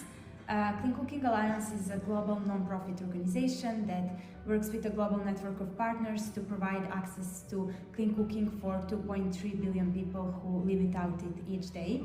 I strongly believe that the agency of young people is the most powerful driving force behind achieving progress in clean cooking as well as in other interlinked development challenges that the world is facing. I am currently working in crisis and risk communications at the UK Health Security Agency in London, focusing on pandemic preparedness, COVID-19 and infectious disease. Back home in Jamaica, I am working with the Equality for All Foundation Jamaica on policy and advocacy efforts around the prevalence of NCDs among LGBT Jamaicans. Hi, my name is August Dichter, and I was a member of the 2021 Global Challenge Scholar Cohort, where I studied state-sponsored disinformation campaigns. I currently live in Washington, D.C., where I'm using that knowledge studying disinformation campaigns to help develop an AI strategy game to help pro-democracy groups to combat disinformation in the 2024 election. I'm also a strategy associate at a communications firm where I help write and develop messaging for Microsoft's Responsible AI team, MIT, and human rights organizations like Unidos US. I work for Mercy Corps, an international organization, and my job title is Global Senior Ethics and Safeguarding Advisor. I'm responsible for developing guidance, especially around developing contents for trainings, for communication, and research. I am now a research officer at the Wales Centre for Public Policy, and we collaborate with leading policy experts to provide ministers, civil service and public services in Wales with strong evidence and independent advice on a wide range of issues affecting Wales. I'm now an editor and project lead at the Centre for Information Resilience, where I work alongside my fellow scholar Dan. The Centre for Information Resilience is an independent, non-profit, open source intelligence organisation, and we work to expose human rights violations, war crimes, gendered online abuse, and counter disinformation. I'm currently coordinating research into technology-facilitated gender-based violence. This has taken me to Ethiopia several times this year, where I've been able to meet with and build relationships with various stakeholders and civil society groups. I'm quite fortunate in that the studies that I conducted at Swansea University and the topics I worked on have translated directly into the practical work that I conduct in my role as a lead investigator at the Centre for Information Resilience. I'm very proud about the work that I've been conducting in this role, which has helped to promote accountability for the crimes being committed across Myanmar and across this civil war, this conflict that is occurring. I'm currently pursuing a PhD in International and Comparative Education at Teachers College, Columbia University. I'm actually pursuing research on climate migration and girls' access to education in Honduras, which is the topic that I did as well during my time in UNICEF when I was in the Masters at Swansea University. I'm currently in Cardiff for the Legal Wales conference, and I'm working for the Law Commission of England and Wales as a research assistant. I'm currently working in the Public Law and Wales team and working on a really exciting project involving automated aviation. I've been lucky enough to be part of this programme, which has also offered me a beautiful family of incredible people, not only being able to meet my idol, Secretary Clinton. She really cares and wants to hear and is behind us. I'm really, really grateful to have been part of the Global Challenges programme, and I'd just like to say a massive thank you to everyone involved in the running the programme for the support that they've continued to show us. We all really feel that we have this shared goal of just wanting to do something decent with our time on Earth, and having that kind of community has been incredible, and seeing that community grow with the amazing, inspiring scholars that have come up in the last few years has been just an honour. I feel incredibly lucky. It has changed my life for the absolute better. I would not be in the place I am without it, and I am so thankful.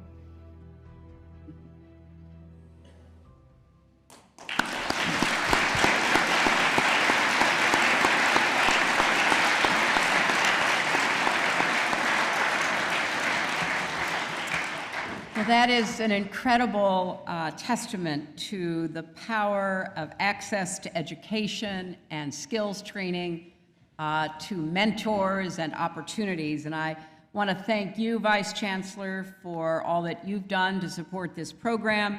I want to thank the Welsh Government and particularly the First Minister for their ongoing support.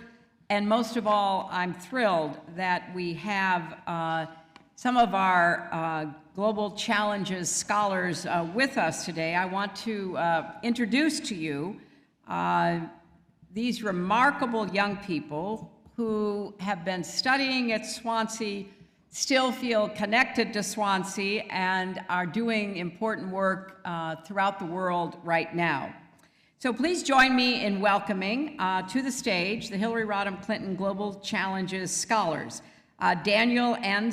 Daniel Anlazark from Australia, Lola Adeola Oni from Nigeria, Lamvel Blake from Jamaica, Ogantu Devanyam from Mongolia, Anhara Devereaux from Wales, August Dichter from America, Emma Jane Harris from Wales, Charlotte Morgan from Wales, Felicity Mulford from England, Raphael O'Leary from Ireland, Andrea Stanisic from Montenegro. Please join me in welcoming them.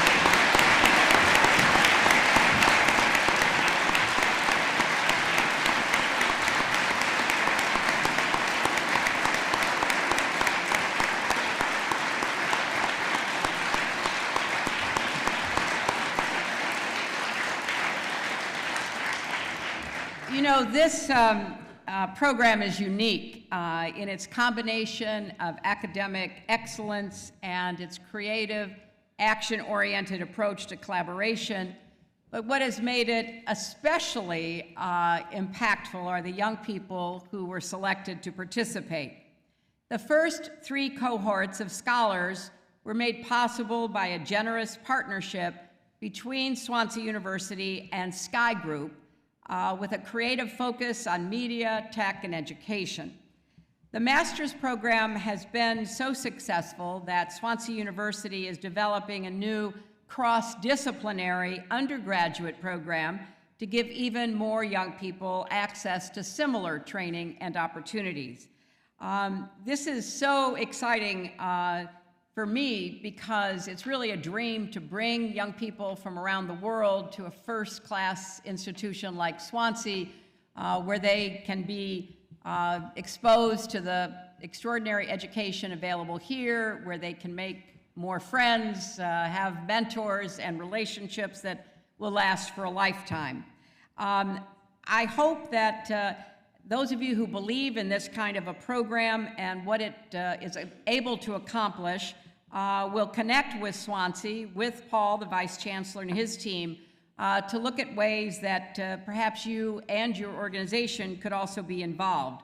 Because when we see a program like this, on top of everything else that Swansea is doing, partnering with policymakers and business leaders to promote shared values and achieve shared goals, I think you'll agree that it's exactly what we want and need from education today if we are going to build the kind of future that we want to see. So again, I want to thank Swansea for the creative partnership that brought us this program, and I want to thank each of these scholars for demonstrating how impactful such an opportunity can be. Thank you all.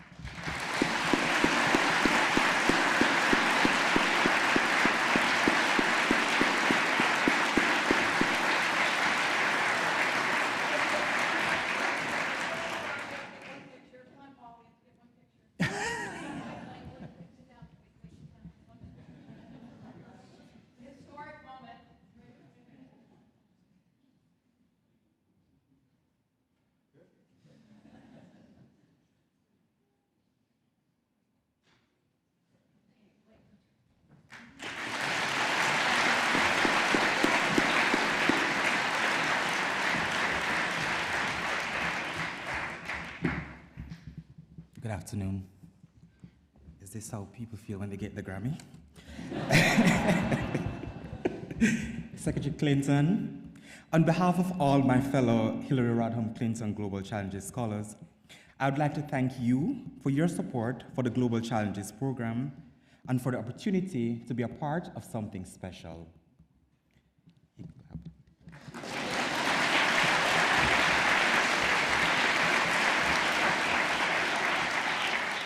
I would also like to thank Sky for sponsoring the program, and of course, the whole team at Swansea University, especially Professor Yvonne McDermott-Rees and Dr. O'Shane Rees, for everything that they did for us during our time at Swansea.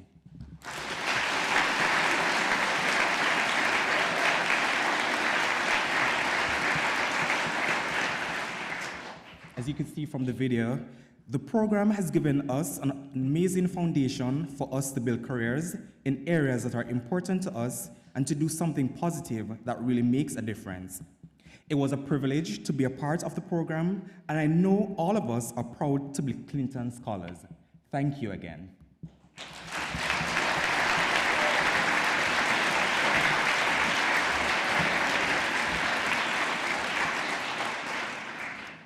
Thank you so much, Lanville. It's been fantastic to have you all back together again to celebrate what obviously has been a wonderful program. It's just a testament to you, how brilliant you've been to see the careers that have come out of this program. So we really look forward to staying in touch and hearing more about it as you go forward.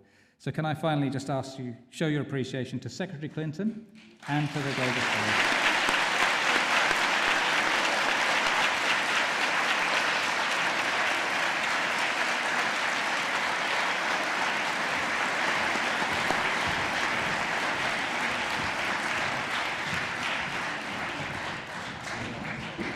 We're very near the end of our session today, but finally, Secretary Clinton mentioned very briefly that we are planning to launch a new undergraduate program on the back of what has been a master's course that has served some of our wonderful students so well.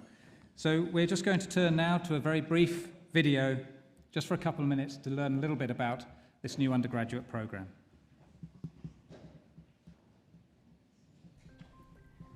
Are you someone with ideas on how to make the world a better place? Do you want to try those ideas out in practice?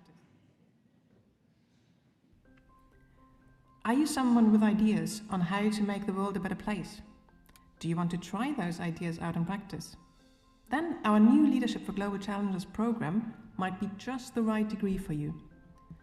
Global challenges are very complex problems that cross borders and that individual governments cannot resolve on their own. Around the world, people are faced with questions of, for example, how to deal with climate change, or with migration, or questions of improving inclusivity to make sure everyone can live to their full potential. And those are complex issues that require people to work together to find innovative and sustainable solutions that improve people's lives in the long term. Join the next generation of thought leaders, exploring exactly those vital issues of climate change, of sustainable development, migration, food security, terrorism, inequality, and poverty. The Leadership for Global Challenges degree cuts across disciplinary boundaries and allows you to build knowledge in a number of areas, including politics, philosophy, social policy, management, and media. As part of the degree, we will place you in decision-making situations to develop your analytical and communication skills further, and we will ask you to research and advocate solutions to those global issues. You can make the most of your study time and apply your learning through voluntary work with non-governmental organizations and charities or placements with key organizations. Our dedicated employability team here is there to support you to take your ideas and work experiences further. Learn how you can be a leader of the future with the Bachelor of Science Leadership for Global Challenges at Swansea University.